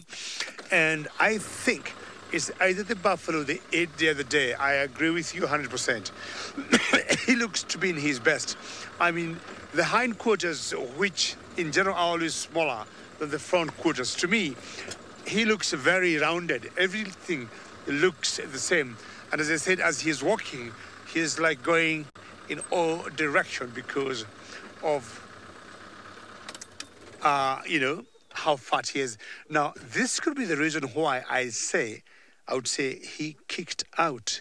This is Kipuli. Kipuli was the previous coalition. It was Kipuli and some other two youngsters. They were the males that were ruling this particular area, the take of the Sausage Republic. But, I mean, just look at how majestic this gentleman is. And then think two of them, they are quite a force to reckon with, and they could deal with any coalition of lions. And just, oops, well done. Cross fingers, as I said earlier, he'll be leading us to the females, and that is the area he's going. And how exciting if we're able to see the females. It's a game we always play here with Manu. I'm sure you all know football, and we have always said whoever spots the first, cut scores a goal. And I think Manu is trying to say now we are 1-1, because when you saw the male, both of us went Simba. You all know in our local Swahili language, Simba translates to a lion. And what Manu is trying to do there is to embarrass me by pointing out a female from a distance. And I'm telling him, we have no fight. You have scored me, and I am down 2 goals. So Manu has 2 goals, and I have 1. But now he got 2 goals because what we've just seen, if I'm not wrong, were 2 females. And if I may take the credit for the male, I would say 1 male to me is equal or is equivalent to 3 goals. And I'm sure Manu is just laughing and he's telling me nonsense. Let's all agree, and I'll be asking the viewers to tell me 1 male lion against 1 female. What do you think? It's a game we play here every day with Manu, and I've always said 1 male is equal to 3 points and 1 female to 1 point. So he has seen 2 females, those are 2 points, and I got 1 male with 3 points. So I think, or I believe, I'm still leading in our contest. Hashtag SafariLive on Twitter. Tell us whether we are making any sense here with Manu or not. Now, he's kept going, and what he does, he moves. We give him space. We also follow him very quietly because he will definitely take us to where the girls are. And hopefully, if we see the females, we'll be able to see the cubs. Sounds good? Sometimes we start very early in the morning and maybe pick a bit of cold air. So if you hear that one little cough there, if you go straight there to the female man, you see, I think now there are 2 of them, quite a distance. And what they're doing, they're looking at this male as he's walking down. Do you have 2 females there or 3? There's that one there, and she's looking in this direction where we came from. And definitely they're like, wow, the big boss is coming. That's where he is. Very rarely they do greetings. Why did you stop in that particular posture? Manu, is that a female? I hope that's a lioness we're seeing and not anything else. And yeah, she is a female lioness. Because in this particular area, we have also been seeing a leopard. You all know the shepherd tree leopard. He has also been hanging around this area. And at one point I was like, wow, big boy, did you see something you didn't like there? Or did you see something? There's a time we were with Bunge. Bunge is one of our other camera operator. And we saw the shepherd tree leopard from a distance. And And Bungay told me, well, that is a female leopard there. I mean, a lion there, and a lioness. And I told him, no, that's a leopard. Anna Marie, I agree with you. He looks to be on a mission, Anna Marie. And the only mission I think he'll be having, Anna Marie, is to go back and tell the guards, I am back. I am here. Because in the middle of the road from a distance, I have seen a cab. You see how he stops? It's because you see that cab there, Anna Marie? And the cab have sat right in the middle of the road. It's very funny because yesterday morning I passed in this particular area, Anna Marie, and I did not see them. I want to believe they had not gone very far. Hello, big boy. But once in the grass, it's practically, I won't say impossible, but it's very difficult to see them. A very nice swing of a tail there of a good or a lion that's doing very well. So what you want him to do is to get close and pass that long claw bat there, get close to the cubs, and he'll also give us a chance to get close to all of them. And I'm just hoping, you remember earlier I was saying, we have been counting these cubs. One day we count 10, one day we count 12. And I don't know, it's the day we take coffee, we count 12, and the day we take tea, we count 10. Not sure why all this has been happening. But if all of them come to the road now and you have wonderful light, we should be able to conclude and agree in one voice.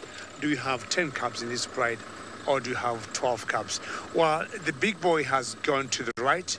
He has laid down, and I'm going to ignore him for quite some time. I have seen him where he has laid down, and I can tell you where he has laid down, and because I saw him doing that, it could be almost impossible to see him. I'll go to find out, I'll be able to see the cabs in the middle of the road, and while I do that, why don't we go back to Trishala and get an update about Tingana?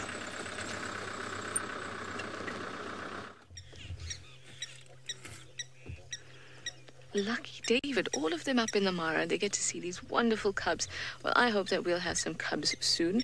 We know that Amber Eyes was probably pregnant from our Nkahuma pride. And hopefully we will have some lion cuteness balls of fluff soon too. In the meantime, we have a bigger ball of fluff, a rosetted ball of fluff here, named Tingana. Of course, his name means shy, as I'm sure you all know very, very well. But I don't think he really lives up to it. He does seem to be hidden very often, but I think he's quite a showman. Once you have him, he's a bit of a poser. I think so. So we've been joined by another vehicle, so I'm trying not to belt out my speech to you guys this time, so that I don't distract their sighting. But it really is a nice one. I haven't seen Tingana near the dam sort of in this position before, which is nice because you get a nice view of little bobbing heads of terrapins, the lapwings around, and like you heard the starlings before. So if he gets up and has a drink, I will close up shop, go home, and be happy for the day, because this is a really, really nice sighting. I can't even have a look at his belly to see if he's eaten much, but he seems to be in really good condition. He's got a nice big dewlap. We saw it just a bit when he had his head poke out. But he really is looking in good condition. Oh, you can see him panting there. Well, it's not that hot, but panting is really the only efficient way that these animals can disperse their heat, because unlike us, they can't sweat.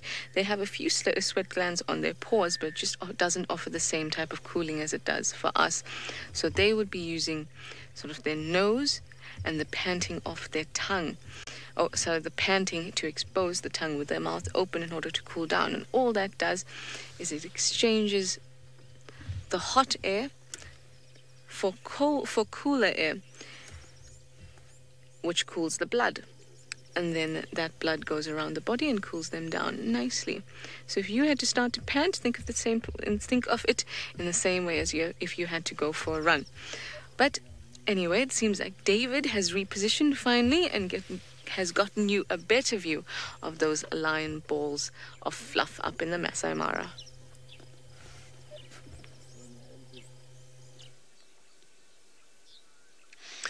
Very good explanation there, Trishala, and you're doing a very good job with Tingana.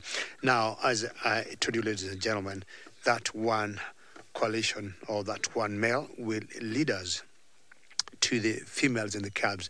Here we are, and we have gotten them. That is the very famous girl, Kingtail. I'm sure you all know Kingtail Lioness, and we call her so. If you look carefully at her tail, you can see it got a knot or little band. That's how she ended up getting that name. I think she got the youngest cubs from where I am. I'm hearing a lot of growling there. So she could have the youngest cubs where maybe very soon we need to decide, oh no, does she got 2 or 4? But in the meantime, we got others that are just out and clearly showing their beauty. Excuse me. Now, I'm guessing that this 1 and the 2 on the left belong to one female that we call Mitty. It's time to play, time to strengthen their muscles, time to use their claws a little bit. I think this one walking, wanted to play and the other one was not interested. Okay, do you want to try your other brother? Or your other sister? So,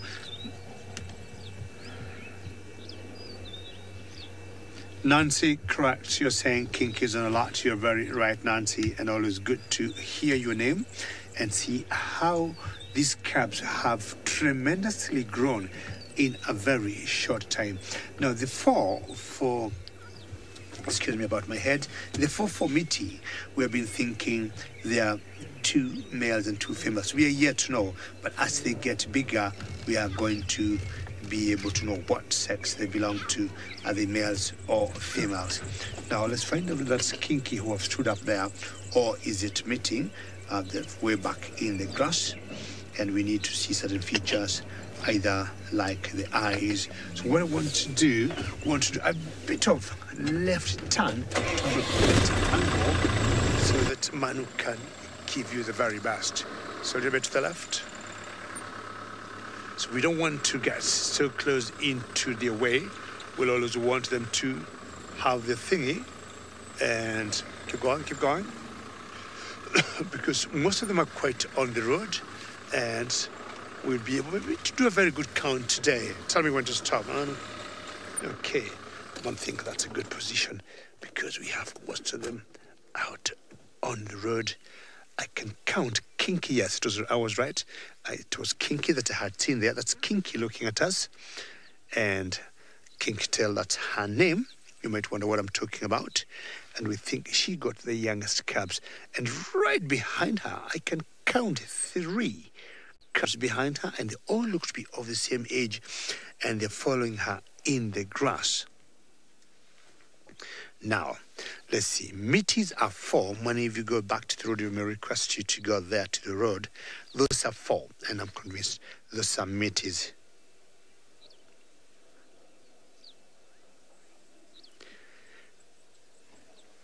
Chatty, you're asking, or you'd like to know the survival of lion cubs into adulthood.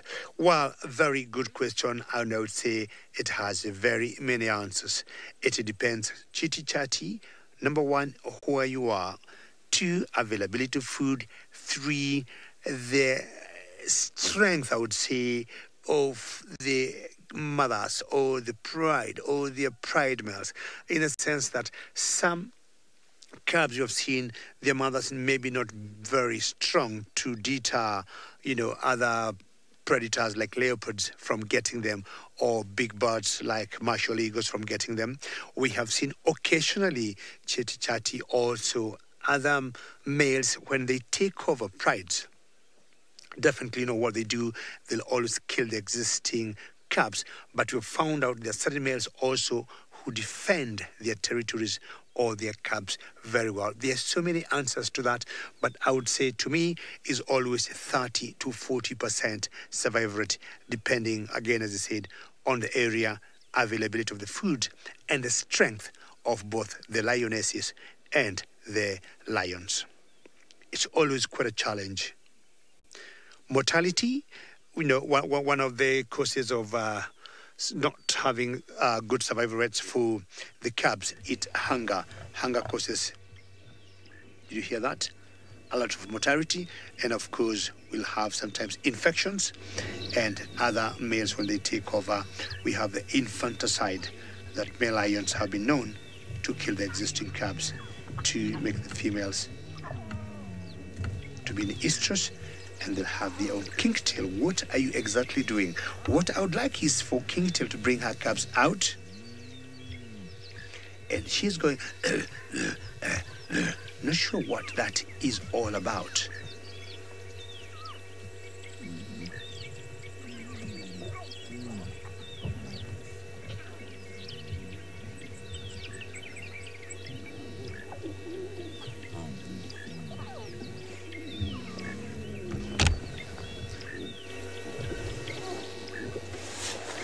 I'm very happy you are enjoying these cute cubs, and I'm just keeping quiet just to make sure you can hear the interaction going on between the cubs and their mothers.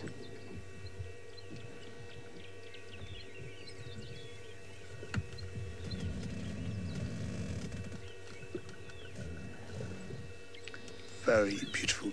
Notice the color of the grass, the golden grass, as I named it this morning, and of course the color of the lions, how they blend in. Now they have moved a little bit, so what I want to do is to turn around and get better views of these beautiful cubs, of this beautiful pride that I love. There's one that is very curious, and it's coming right in the middle of the road. Not sure what. Let's stop there, man, for a second. This one, not sure. I better stop. Maybe I do not interfere with her plans. Another one have joined out of the grass. They need to just come out. And this is what our viewers want. I wish I knew the lion language.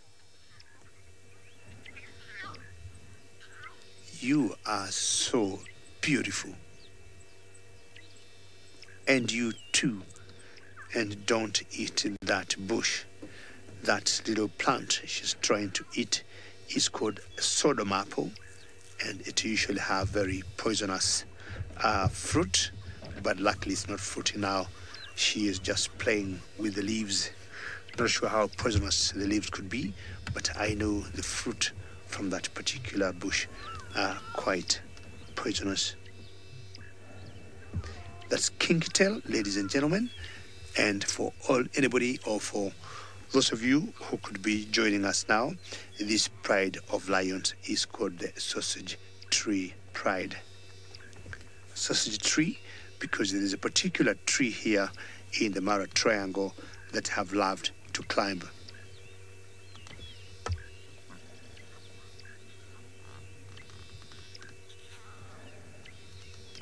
Roasters in the kitchen, you'd like to know where lions live, in dens or in caves or in the open? Very good question. Ideally, they live in the open.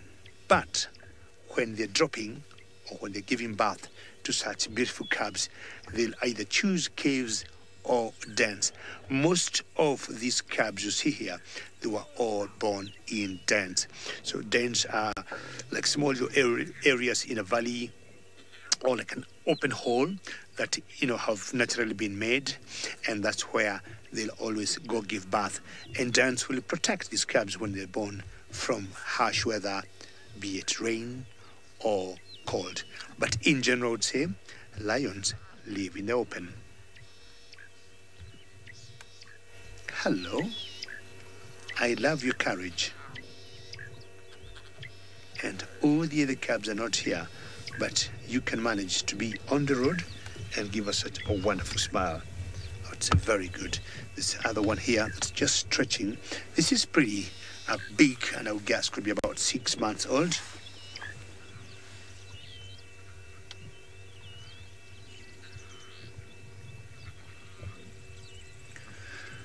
I lost the last bit of that questionnaire there, and I'm sure it's coming from Joy in Hong Kong, and to something for lions becoming lighter. Is it because as they get older, they become lighter?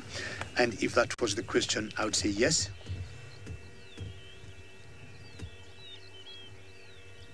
Yes, and that's very true.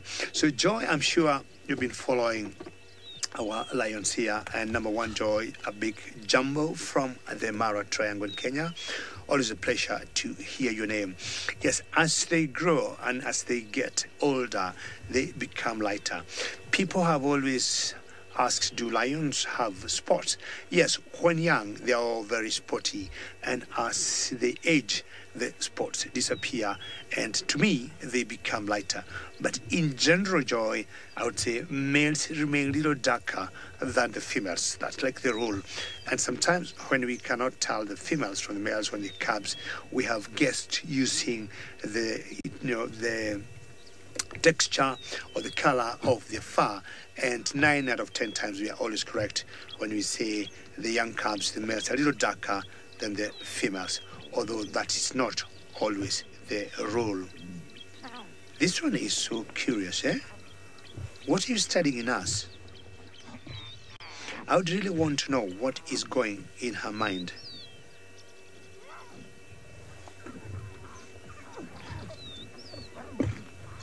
This is so interesting. Just listen to that.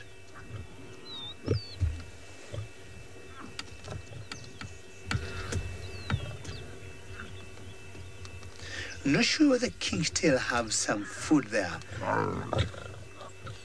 I have no idea what Kingtail is doing there. That's the lioness that we call the Kingtail. Or she's teaching some lessons to her cubs. I have no idea what she's doing, because once in a while we're hearing the cubs growling. So what I'll do, I will try to maybe to change my angle and try and investigate what exactly is happening down there. Is she eating something? Is she doing something that I do not understand? But I really want to know. Let's just listen for a couple of seconds. I don't see anything in her mouth.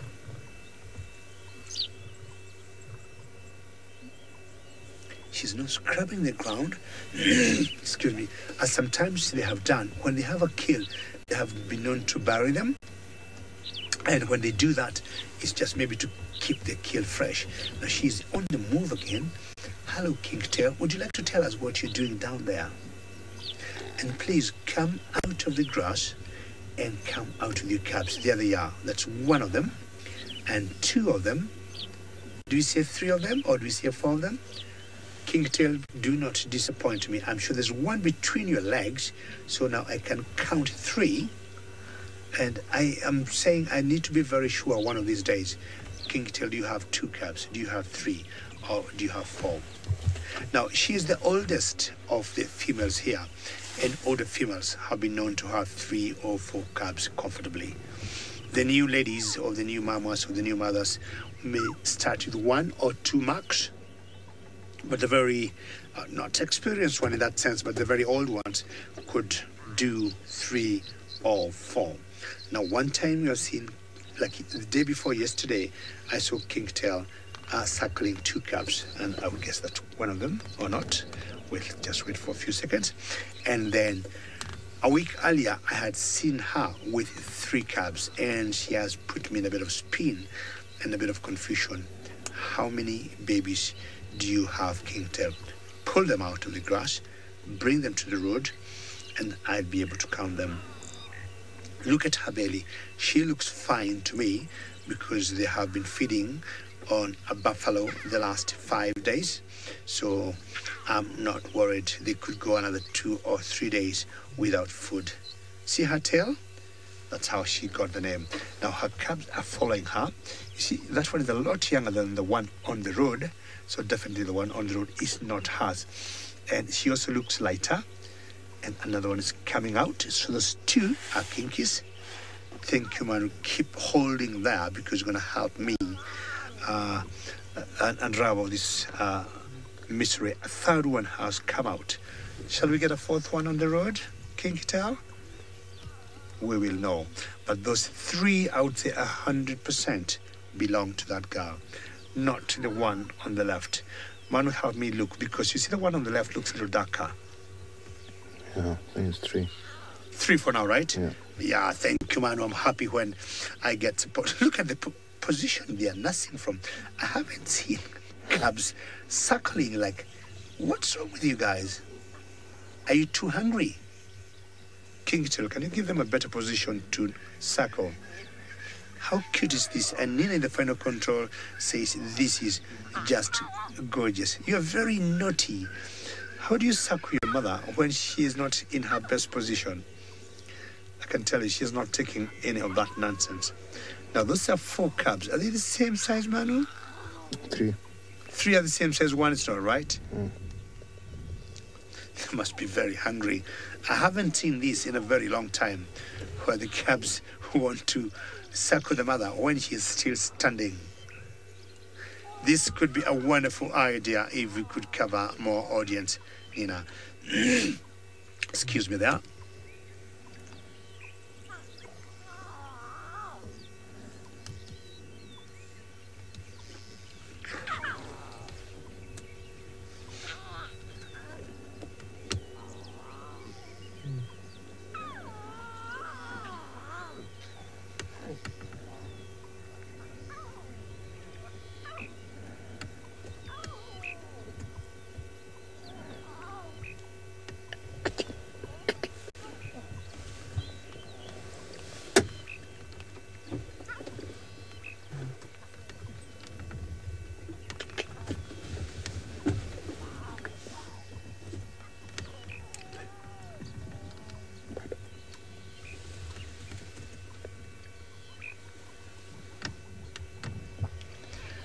Jumbo, jumbo, hello everyone, and a very warm welcome to a very special sighting that we have here in the Mara Triangle in Kenya.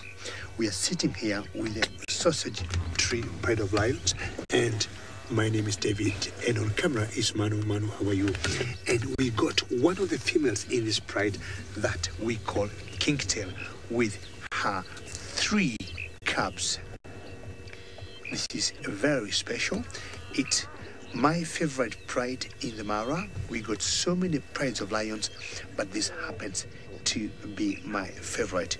Now, we call her Kingtail because if you very carefully look on her tail, thank you, Manu, excuse me, she got a little knot on her tail, and we have never known what might have happened.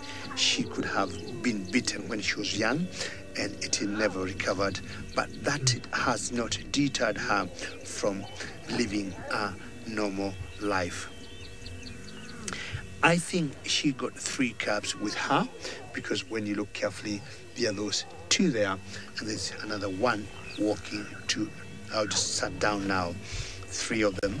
We think, oh, I think she got 3 cubs. In this particular pride, there are always 5 females, and we got between 10 and 12 cubs, which I'm trying to establish today how many we have in total. But the females are 5. You can see 1 other female there looking towards the road, and that's where Kingtail is going.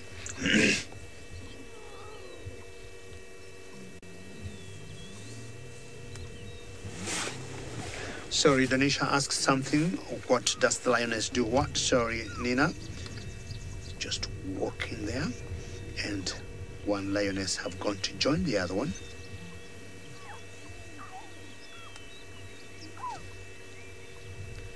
Still can't get your question.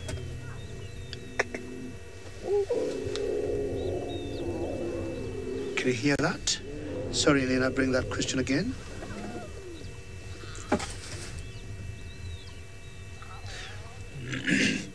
Very good. I get you now. Nina was missing it comes there. And Danisha, you'd like to know, why doesn't the lioness not worry by our presence? Now, these lions, Danisha, we follow them very carefully. And when we get close to them, we switch off the car, and we are always very quiet. We reduce our body movement, and they have been accustomed to seeing us like that. And with time, they have been habituated to having us around them, and they have come to notice we are not of any concern or danger to them. So that's why we could stay with them. And I'm looking at them like being 10 meters from where they are, and they do not look worried at all. Now let me count how many cubs are there. 1, 2, 3, 4, 5, 6, 7. So all those are 7 cubs. 8. That's the 8th one now. 1, 2, 3, 4, 5, 6, 7, 8. And 3 looks to be of the same age. Or is it 4 of the same age? And another 4 a little bigger. And we're having another one that is popping out on the road. And we might be doing what I call to walk with the lions.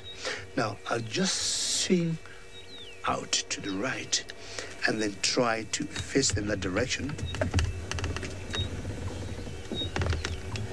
Madonna, thank you very much, and I'm happy you can hear these babies growling. Keep listening, Madonna. Don't go anywhere. What you want to do now, Madonna, is even to give you a better angle, because these lions have actually made my day. And today, I can tell you, I'll be able to count for 100% how many they are. Now, they're in the road, they're on the road rather, and they're walking in a particular direction. And chances are, as it gets warm, they might be looking for some nice shade later in the day. And let me count them again. Stay apart so that I can be able to give a good count. But as it is now, I think I have counted 9. There's one more here. So 10 plus that one. So that's 10. So I was making a joke the other day.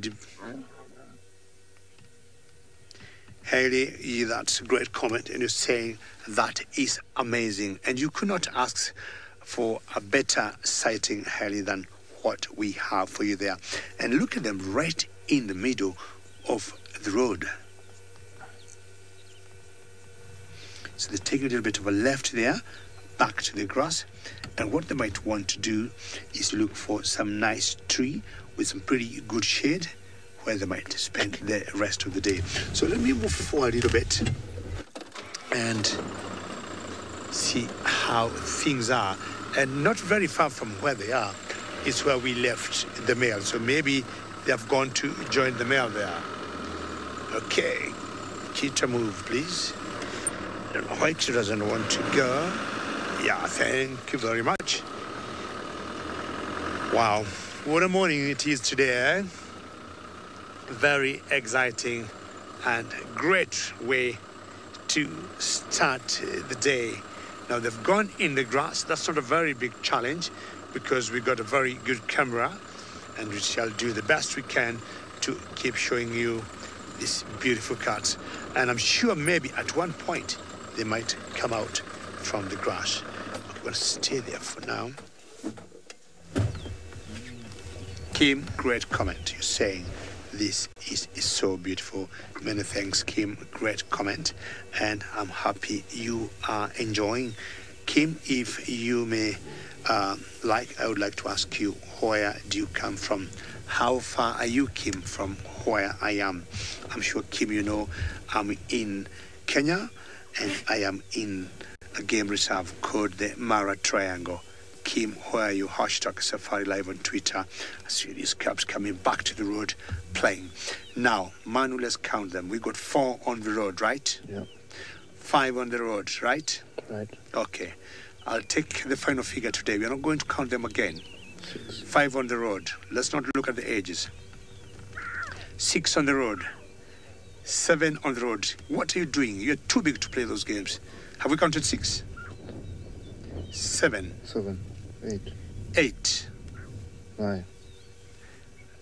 9. And I'm happy you can hear all that. And 10. So do we set on 10, Manu? 11. 11? Or 10? That's 11. All right. And this is like a whole kindergarten of cabs. And these are like school kids being taken for a tour. 10. Maria, very good question. Do you think 10? 10. Yes, Maria, very good. You're asking how old are these cabs. Now, Maria, these cabs, got five. There are 5 sets of different ages.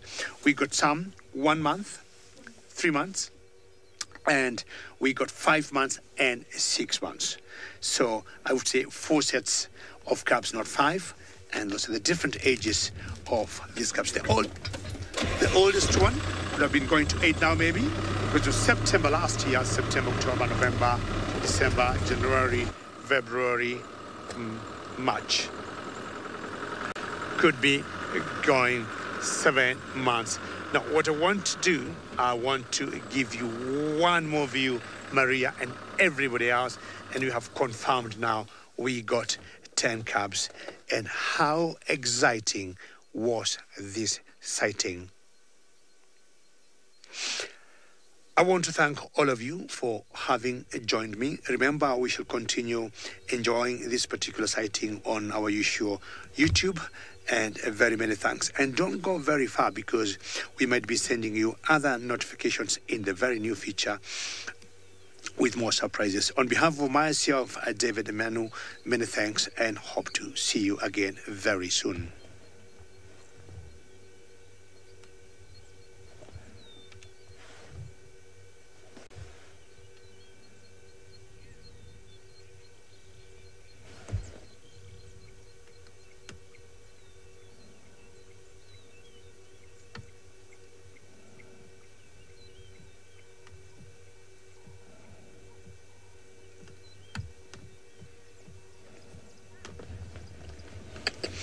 Well, ladies and gentlemen, I have not gone anywhere. What I wanted to do is just to give this particular pride a bit of space for them, to move. We'll always do the best we can, not to get so close, not to interfere with whatever they want to do, as much as they're very comfortably walking, in the road, enjoying the sunshine. And I was talking of a movie that I might have done way back that was called To Walk with the Lions, and I could easily say Driving with the Lions. I think it was by George Adamson, and Richard Harris was the main guy in that movie. There they are, and we have a great reminder today. These cubs, in total, they're 10. Very good. I couldn't ask for a better sighting than this today, and I'm trying to compare the sightings of this favorite pride that I love the last few months. This is one of the best. I want to find out where they're going, what they want to do. Let's find out how the Princess of Juma is doing with Jamie. Running, sorry about that, everyone. We had a little bit of a problem with the vehicle, so we're out again on a different vehicle, and unfortunately, because Tlalamba was halfway across Juma, we had to take some time getting there and back, but we're here now, and we're with the little princess, who is still in the same position in the world's most uncomfortable tree. I have to tell you that in terms of leopard sightings, I'm not going to complain if there's a leopard lying up in the branches of a marula. I mean, those sorts of sightings are really, truly stunning. But I really like leopard sightings in peltiforums or weeping wattles. And I don't know what it is. I think it's the fact that they are so verdantly green and thick. And the way that the branches are shaped creates the most beautiful frames. Obviously, a lot of the time you can't actually see the leopard in them, and that's not ideal. Where a marula, you'll always be able to get a good view, almost always. But there's just something about the weeping wattle that when you get that leopard in the right spot, it makes it that much more beautiful, and it really adds a depth to what you're seeing. In this case, she's behind several layers of branches. I'm speaking quite softly just because I don't want to disturb the other people in the sighting as well. And she is snoozing away quite happily. The reason that she is here is because at some point she made a truly, truly impressive kill. There is an adult male impala sitting in the top of this tree. There he is over there, and that is all that is left of him. Now, of course, we don't know if she made this kill on her own. I can see tears from where hyenas have pulled at it. You can't really see it from your perspective, Dave, but at the bottom of it, it's sort of got that ribbon effect. And actually, that's quite a good way of phrasing it. because as you know, you've seen ribbon dangling from impala carcasses before, but it creates ribbons of flesh from where the hyenas have been tugging at it. So she's had, I don't know if she made this kill herself. It is an adult male impala and it's mostly gone. But if she did, that is a truly, truly impressive feat. And she obviously panicked when she chose this tree, because as trees go, it's not the easiest one for her to feed off, or feed in. It's tricky. There's no suitable big branches out of the way of the hyenas. So she really has probably had a very tough night, and that's why June was around here. Puma says, wow, Tlalamba is growing up. I know. It's such a proud moment for us when we followed these leopards from so very young. Dave, don't you want to jump out and move that? Right there, yeah. Perfect. If you could just pull that branch away, we'll... Oh, she'll just stay there, of course. Yeah, Dave says he'd love to. It is. It's a proud moment when you see a leopard go from a tiny, very vulnerable, very helpless fluff ball and turn into what we have here, which is a beautiful little killing machine. Tlalamba is truly impressive, and she is tiny. Hey, little killing machine, look at you. All teeth and claws. And angles, because she's not quite filled out yet into her adult size. She's got a little bit of growing to do still. But every step that she takes in this direction is a positive one. Learning to fend for herself. If she did kill an adult male impala, then I think it's safe to say that she has well and truly taken after her mother. Tundi, of course, has quite the reputation. She's not a big leopard. She's a tiny leopard. She's my favorite leopard, as it happens, because I love her attitude. You just don't mess with Tundi. And I've seen Tundi with 3 dead male impala in a tree before. So, you know, that bodes very well for Tlalamba if she's learnt the skills from her mum. And she's hoisting already, even as small as she is. And she's not being pushed around by hyenas. So I think what could have happened, because I honestly don't believe that at her size Tlalamba could have hoisted an adult male impala. And that would be ridiculous. I think she killed it. I think hyena ate some of it, and then I think she hoisted the remainder, which is good enough for now. Okay, while we sit and wait for sleepy Tlalamba to have some breakfast, Patrick has found the biggest bird in the entire world.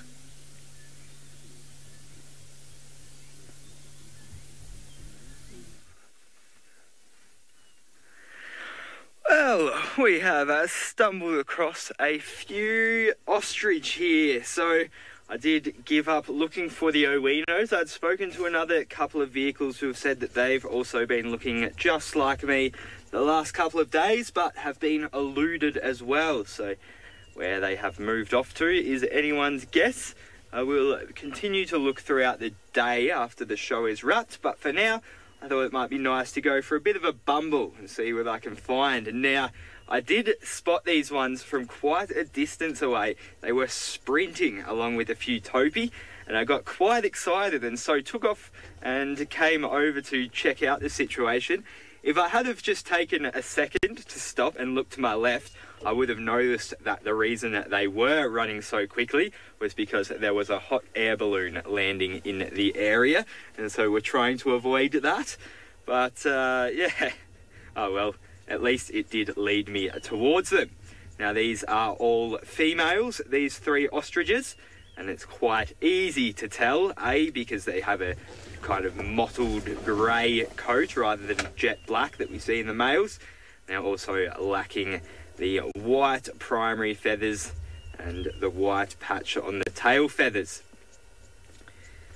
Now, I actually read something very cool about female, well, very interesting at least, about female ostriches.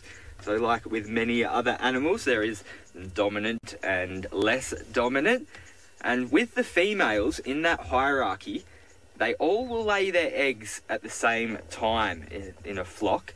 And what they will do is the dominant one, or the highest ranking female, will lay her eggs in the middle of what is called a dump nest.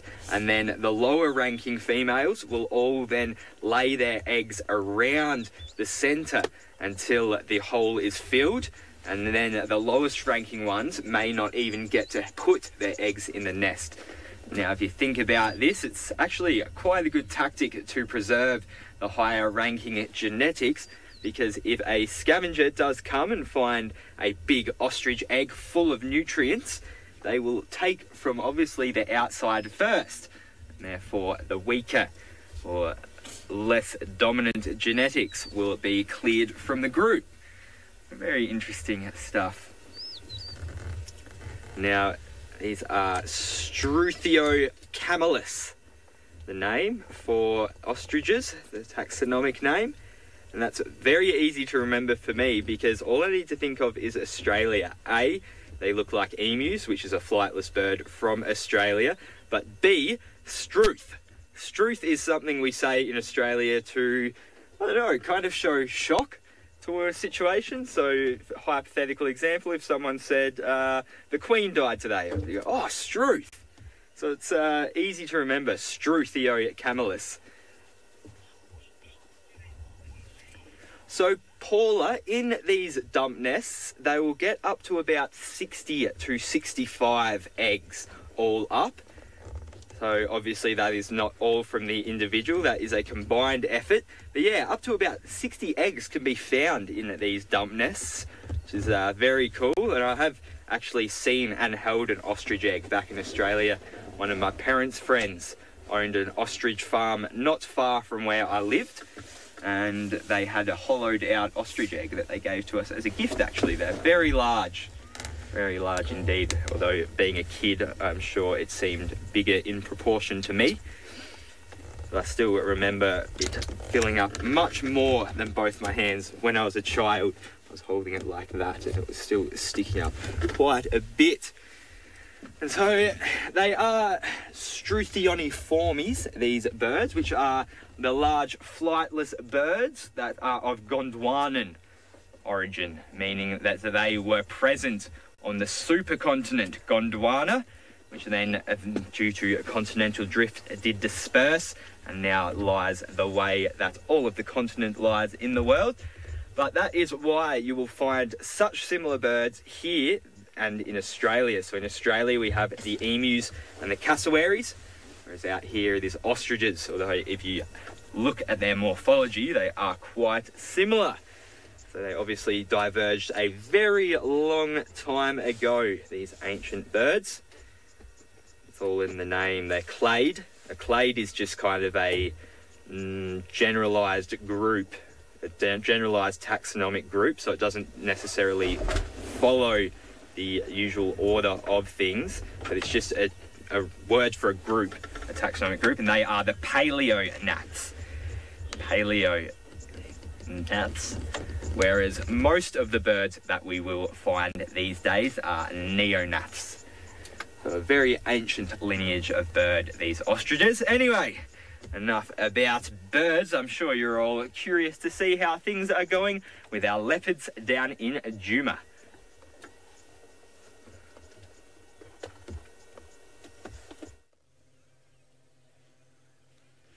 I'm sure you are curious about Tingana, but he is flat in the grass next to us, so I thought let's have a look at what's happening around the dam. Now, Pat spoke to you about those ancient, massive ostriches, and here we have a slightly smaller variety of bird, the blacksmith lapwing. It's been very noisy around the dam. As usual, they're always noisy. I don't think I've ever seen one that has been quiet. If they are, it's just momentary. But this guy that you're looking at right here, he took a nice little dip earlier, and I'm sure that he will again. Now we've got his partner nearby. There we go. Just lying on the ground there. Now I did at first think that there was a nest, but I don't remember seeing eggs underneath her because she wasn't sitting down the whole time. I say she because I'm assuming that it's a she. But of course I don't know at this point. I feel it is a she. those two cruising about. We also have some Egyptian geese somewhere. Of course we do. There's always Egyptian geese around. I think it's over to this side here.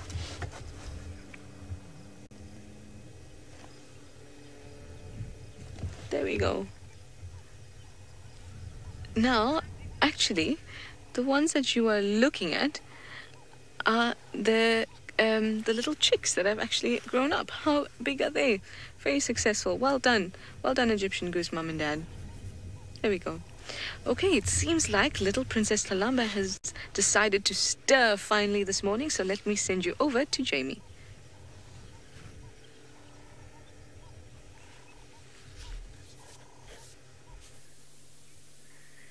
She did decide to stir. In fact, she stirred her way all the way into an almost invisible position.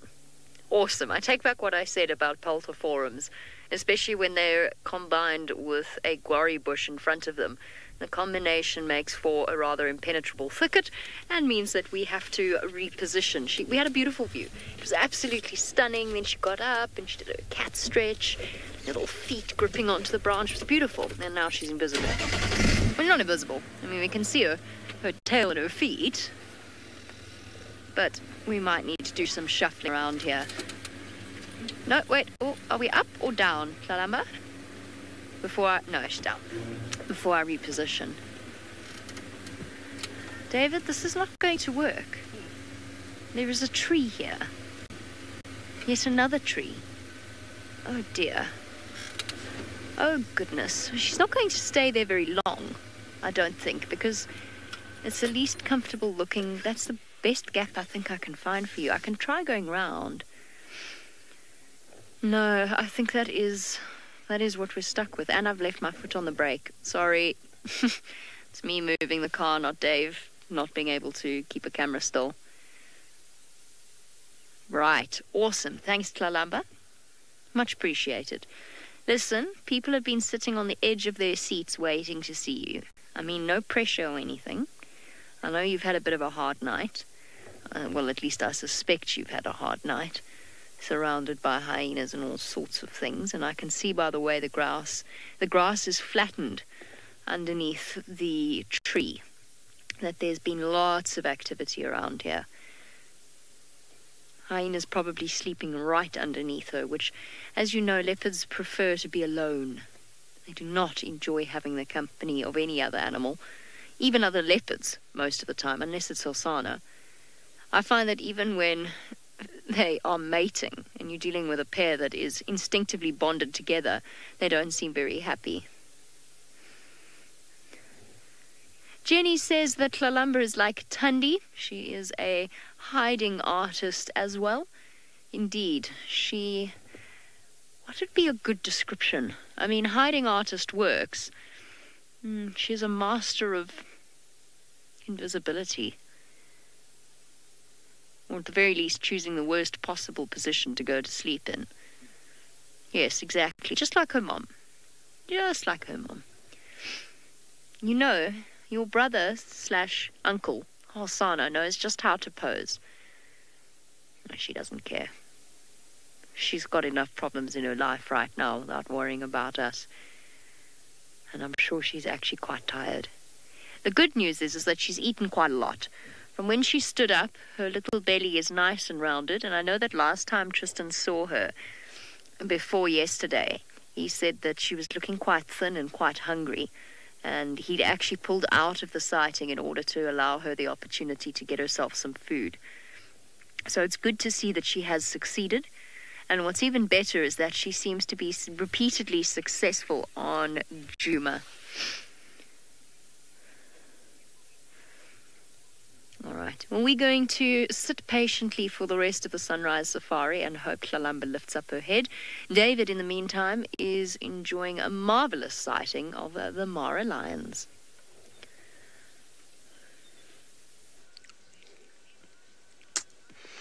Wonderful to have the Princess of Djuma with you, Jamie. And I followed my sausage tree pride. I'm not sure where they were going. And I guessed they could be going for a drink. And that's exactly what has happened. They have found themselves some water pan. And you can see all of them having a drink. How exciting is this? Excuse me again there. How wonderful. Each one of them is having some amount of water, and that's 1 cup from Kingtail. And as soon as they fill themselves with water, they're just moving on. You see how light that particular one looks like because of age, pretty young. And that's another Kingtail's cub. As soon as they finish drinking, they're coming out of the water hole one after the other. So what I want to do, I want to back up a little bit. Mary, do you have a better setting of that? Sorry about my head, ladies and gentlemen. How cool is this? Apparently now from the 10 cubs, we have gotten another one. We have found now 11 because this pride always consists of 5 females. And we had 4. One was missing in action. And as I was following them in the grass, she showed up. And she showed up with another cub. So now total 11 cubs, 5 females in this pride, not counting the 2 pride males that we call the Ondonyo Pike. So what we want to do is to change our angle a little bit and just follow them up. There's 1 cub here to my right which is not moving. Man, do you see that small little guy there? She is definitely calling the rest of the group because she must go and join them up, and she's gone, which is very good news when they're all reunited like that. They all have quenched their thirst, and it's time for us to just move backwards a little bit and find out whether they're going to get themselves some shade and spend the day. Behind us, there's a little, a big tree that I think it has some pretty good shade, and I guess that's where they would be going. So I need just to back up slowly here because in one area with lots of rocks so that I do not hurt the car. So let's just wait. There's 1 cub here that has been left behind. She has not been able to join the rest. And you can hear her calling.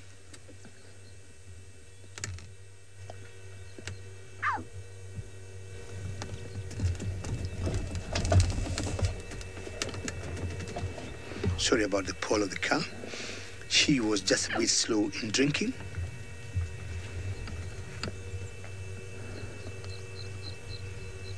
And she's just around there in the grass.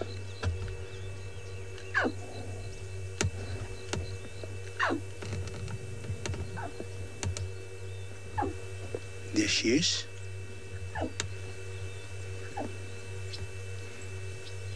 I'm definitely sure she's going to join the rest very quickly, and I think that's the mother either trying to come back to pick her up. Very social, very good, very careful mothers. It's quite rare for them, one issue for them to lose any of the cubs. There she is. Come on, baby, come, join us.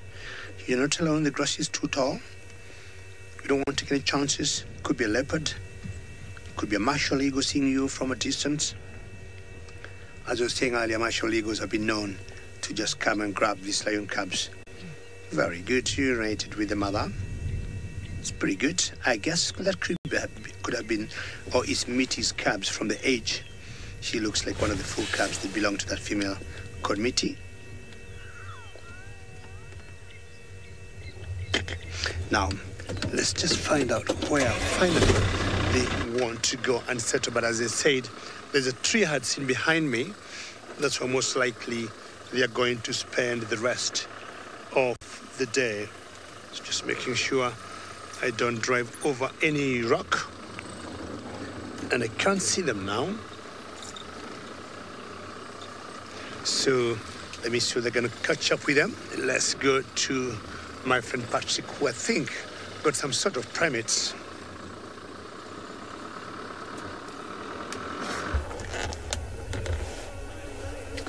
Well, I stumbled onto a very lovely little site here of a whole heap of Anubis baboons, or olive baboons, as they are more commonly referred to as. All just having a nice little feed and a bit of a sit down in the morning sun. When they're sitting like that, they could almost be human, couldn't they? Just absolute treasures. These little guys, I love spending time with them, love being able to get close to them. When I was last in the Mara, it was very hard to get a good sighting with them because they would never really sit still. But I found recently they tend to be very comfortable around us. I'm not sure what the reasoning behind that is. Maybe I'm just better at approaching animals, but it's, yeah, it is nice to see them all warming up now that that sun has started to poke through. Really starting to warm up the landscape now. It's been a bit of a chillier morning, so to have the sunshine on us is great. Now we can see that they do have a very olivey coat, which is where they get their name from, and I was actually looking into why this is the other day, and it's actually because of concentric rings on their fur, and it is, what was it, brown and yellow rings on the fur that kind of give them that olive texture to their fur, to their skin. I mean, not to their skin, sorry, to their hair. I'm not actually sure what colour their skin is. Judging by their hands, it would be grey or brown. I mean, sorry, blackish. Linda, they are awesome, aren't they? Very cool animals. And very humanoid-like. The main difference that kind of allows us to be bipedal, meaning walking on 2 feet, is we can see, if we look at their bums, they obviously do have a big patch on their bums, but they don't actually have big bums, big muscles there.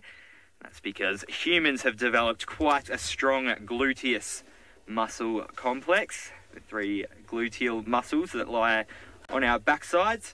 This allows us to stabilise our hips and our pelvises and walk a little bit more upright than these ones here.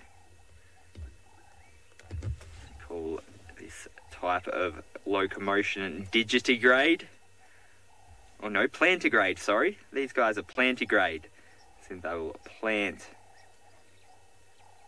their fingers on the ground.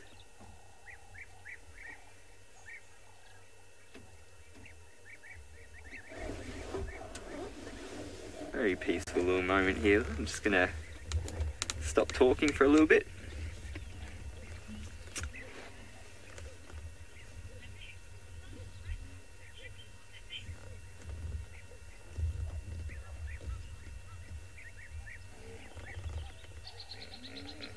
Can we hear the hippo?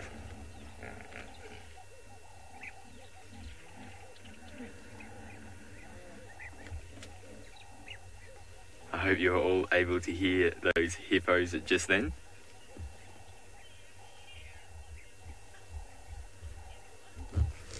Gizmo is asking why don't they have hair on their bums? Well, what they have on their bums is it's kind of like a callousy surface.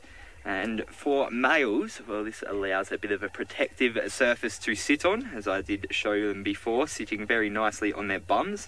Actually, there's quite a few sitting across the river there, sitting very nicely for us.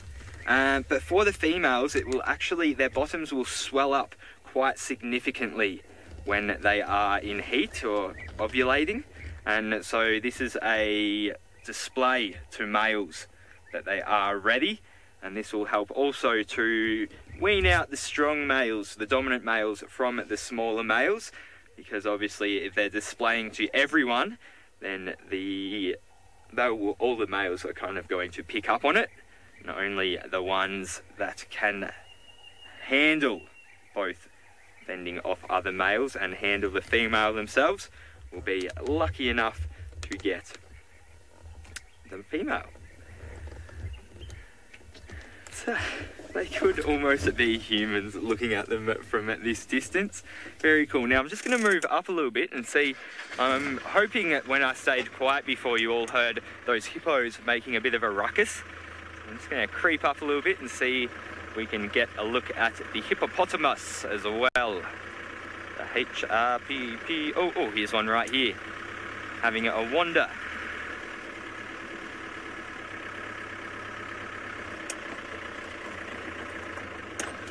Good morning, Mr. Hippo.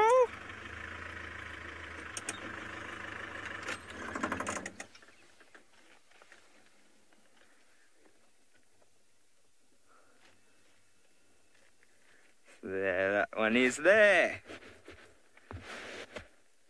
Moving it back up towards the water of the river. It's been quite dry compared to the first week of this month where we had rain just about every day, and I thought it was going to stay this way, but alas, it has dried right up.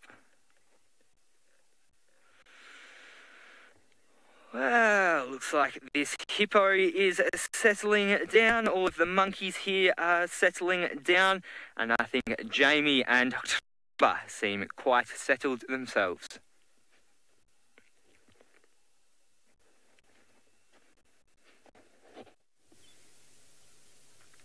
Hlalamba is indeed, I wouldn't say she's settling down, I say she's well and truly settled. Just give me one moment.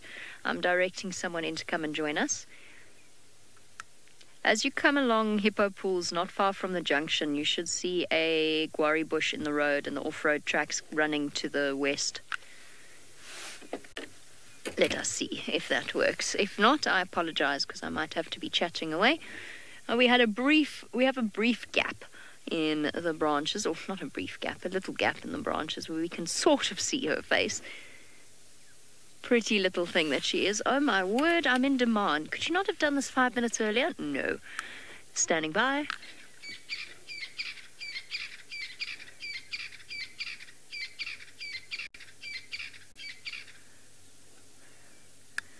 Morning, Herbs. No, we're too good. We found no ingwe too early this morning to know if there's any other tracks.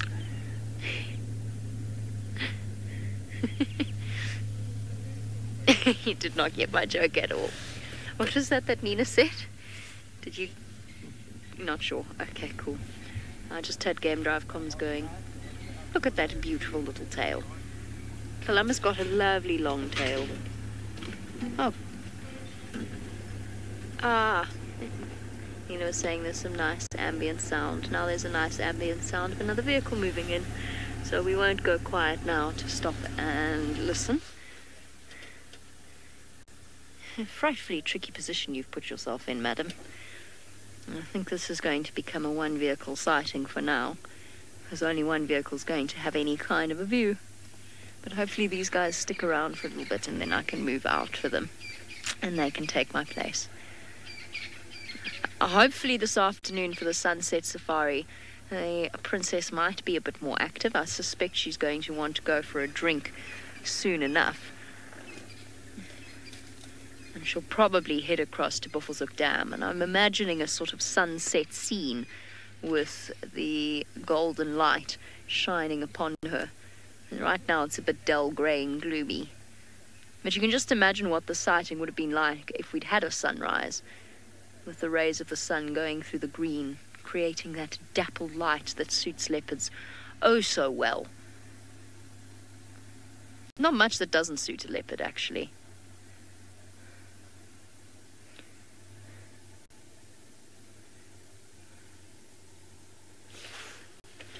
All right, we're going to move out so that the other vehicle can have a jolly good view. Apparently, it's not only Hlalamba that's feeling sleepy this lovely morning, Tingana is as well. Morning. Hi, guys.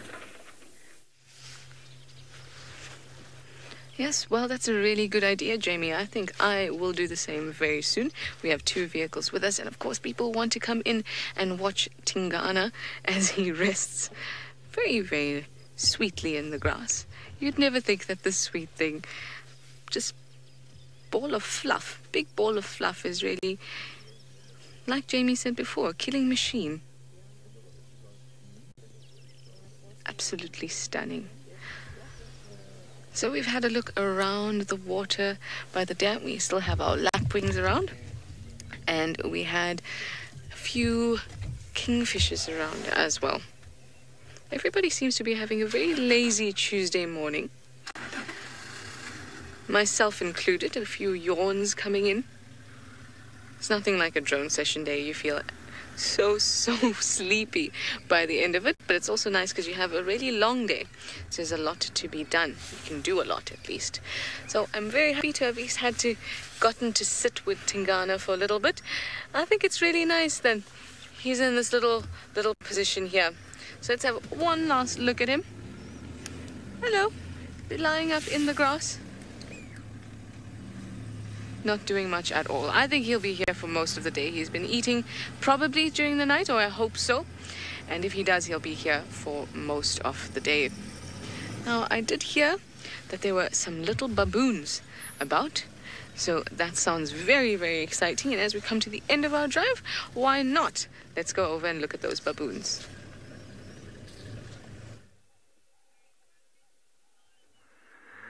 Oh, this is so pleasant right now. There is a whole heap of olive baboons down here, and just watching all of the different little relationships and associations that are going on. So we've had that little bit of grooming happening here, and then over by this tree here, there's a whole heap of little ones just playing around, wrestling each other in the trees, just having a grand old morning down in the Mara riverbed.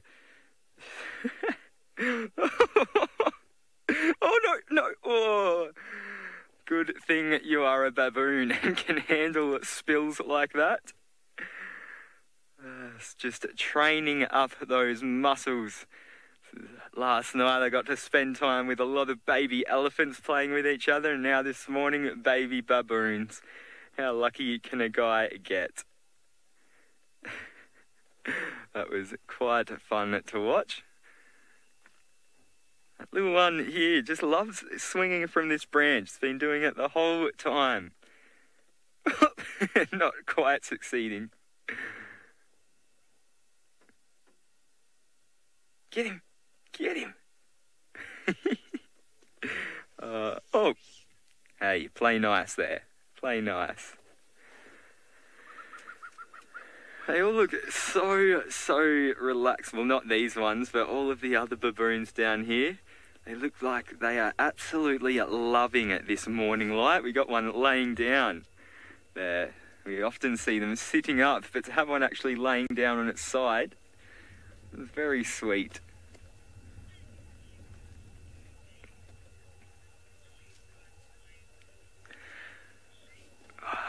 From one group of animals and their playful little babies to another, David is still with the Sausage Tree Pride and their cubs.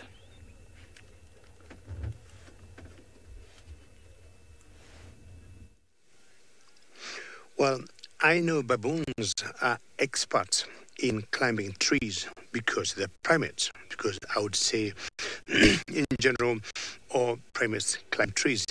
But who say lions don't climb trees? And this cub here, he is telling us we can also do it, not like baboons, not like leopards. Oops, Kington there was not very happy by having such a big cub coming to play with her. So that's the old girl in this particular pride. And we saw her cubs, which now we know for a fact are 3, were trying to circle when she was standing. Now, I would say this is a better position now for Kink and the cubs to comfortably enjoy the nursing. And you can see now how she has placed her legs for them to give them an easier way for them to get some milk. And it's so good for them to have breakfast. And that reminds me, at one point, we should be looking for breakfast, myself and Manu. Is this a wonderful sighting? Having seen them a few minutes ago, having a drink, them walking on the road, and this is the only one tree that I guessed they would come and they'll bend here because it has some good shade, and I can tell you for a fact they'll stay here for the rest of the day. And I'm very happy because Nina, who is directing the drive today, the safari today, she's saying all of you are very happy and this have made your day. And I'll tell you what, it's not only these lions here I think have made your day. Talamba, the princess of Juma, Tingana, the Duke of Joma. How lovely. I mean, part with all those very playful baboons, the hyenas, and now this particular pride. I do not know what, ladies, you think of our morning today, but I think it has been one of the best mornings, both in Kenya and in South Africa. Hello there. What are you thinking? And you can see, if you look carefully, he got some bit of mane, on his neck, telling you he is definitely a fully grown boy. And I can see him making it to adulthood. Well, ladies and gentlemen, we want to thank you. Sorry, we may have to say goodbye, but this is how it goes. Remember, I'll be out again in the afternoon. For myself and everybody else, thank you and goodbye.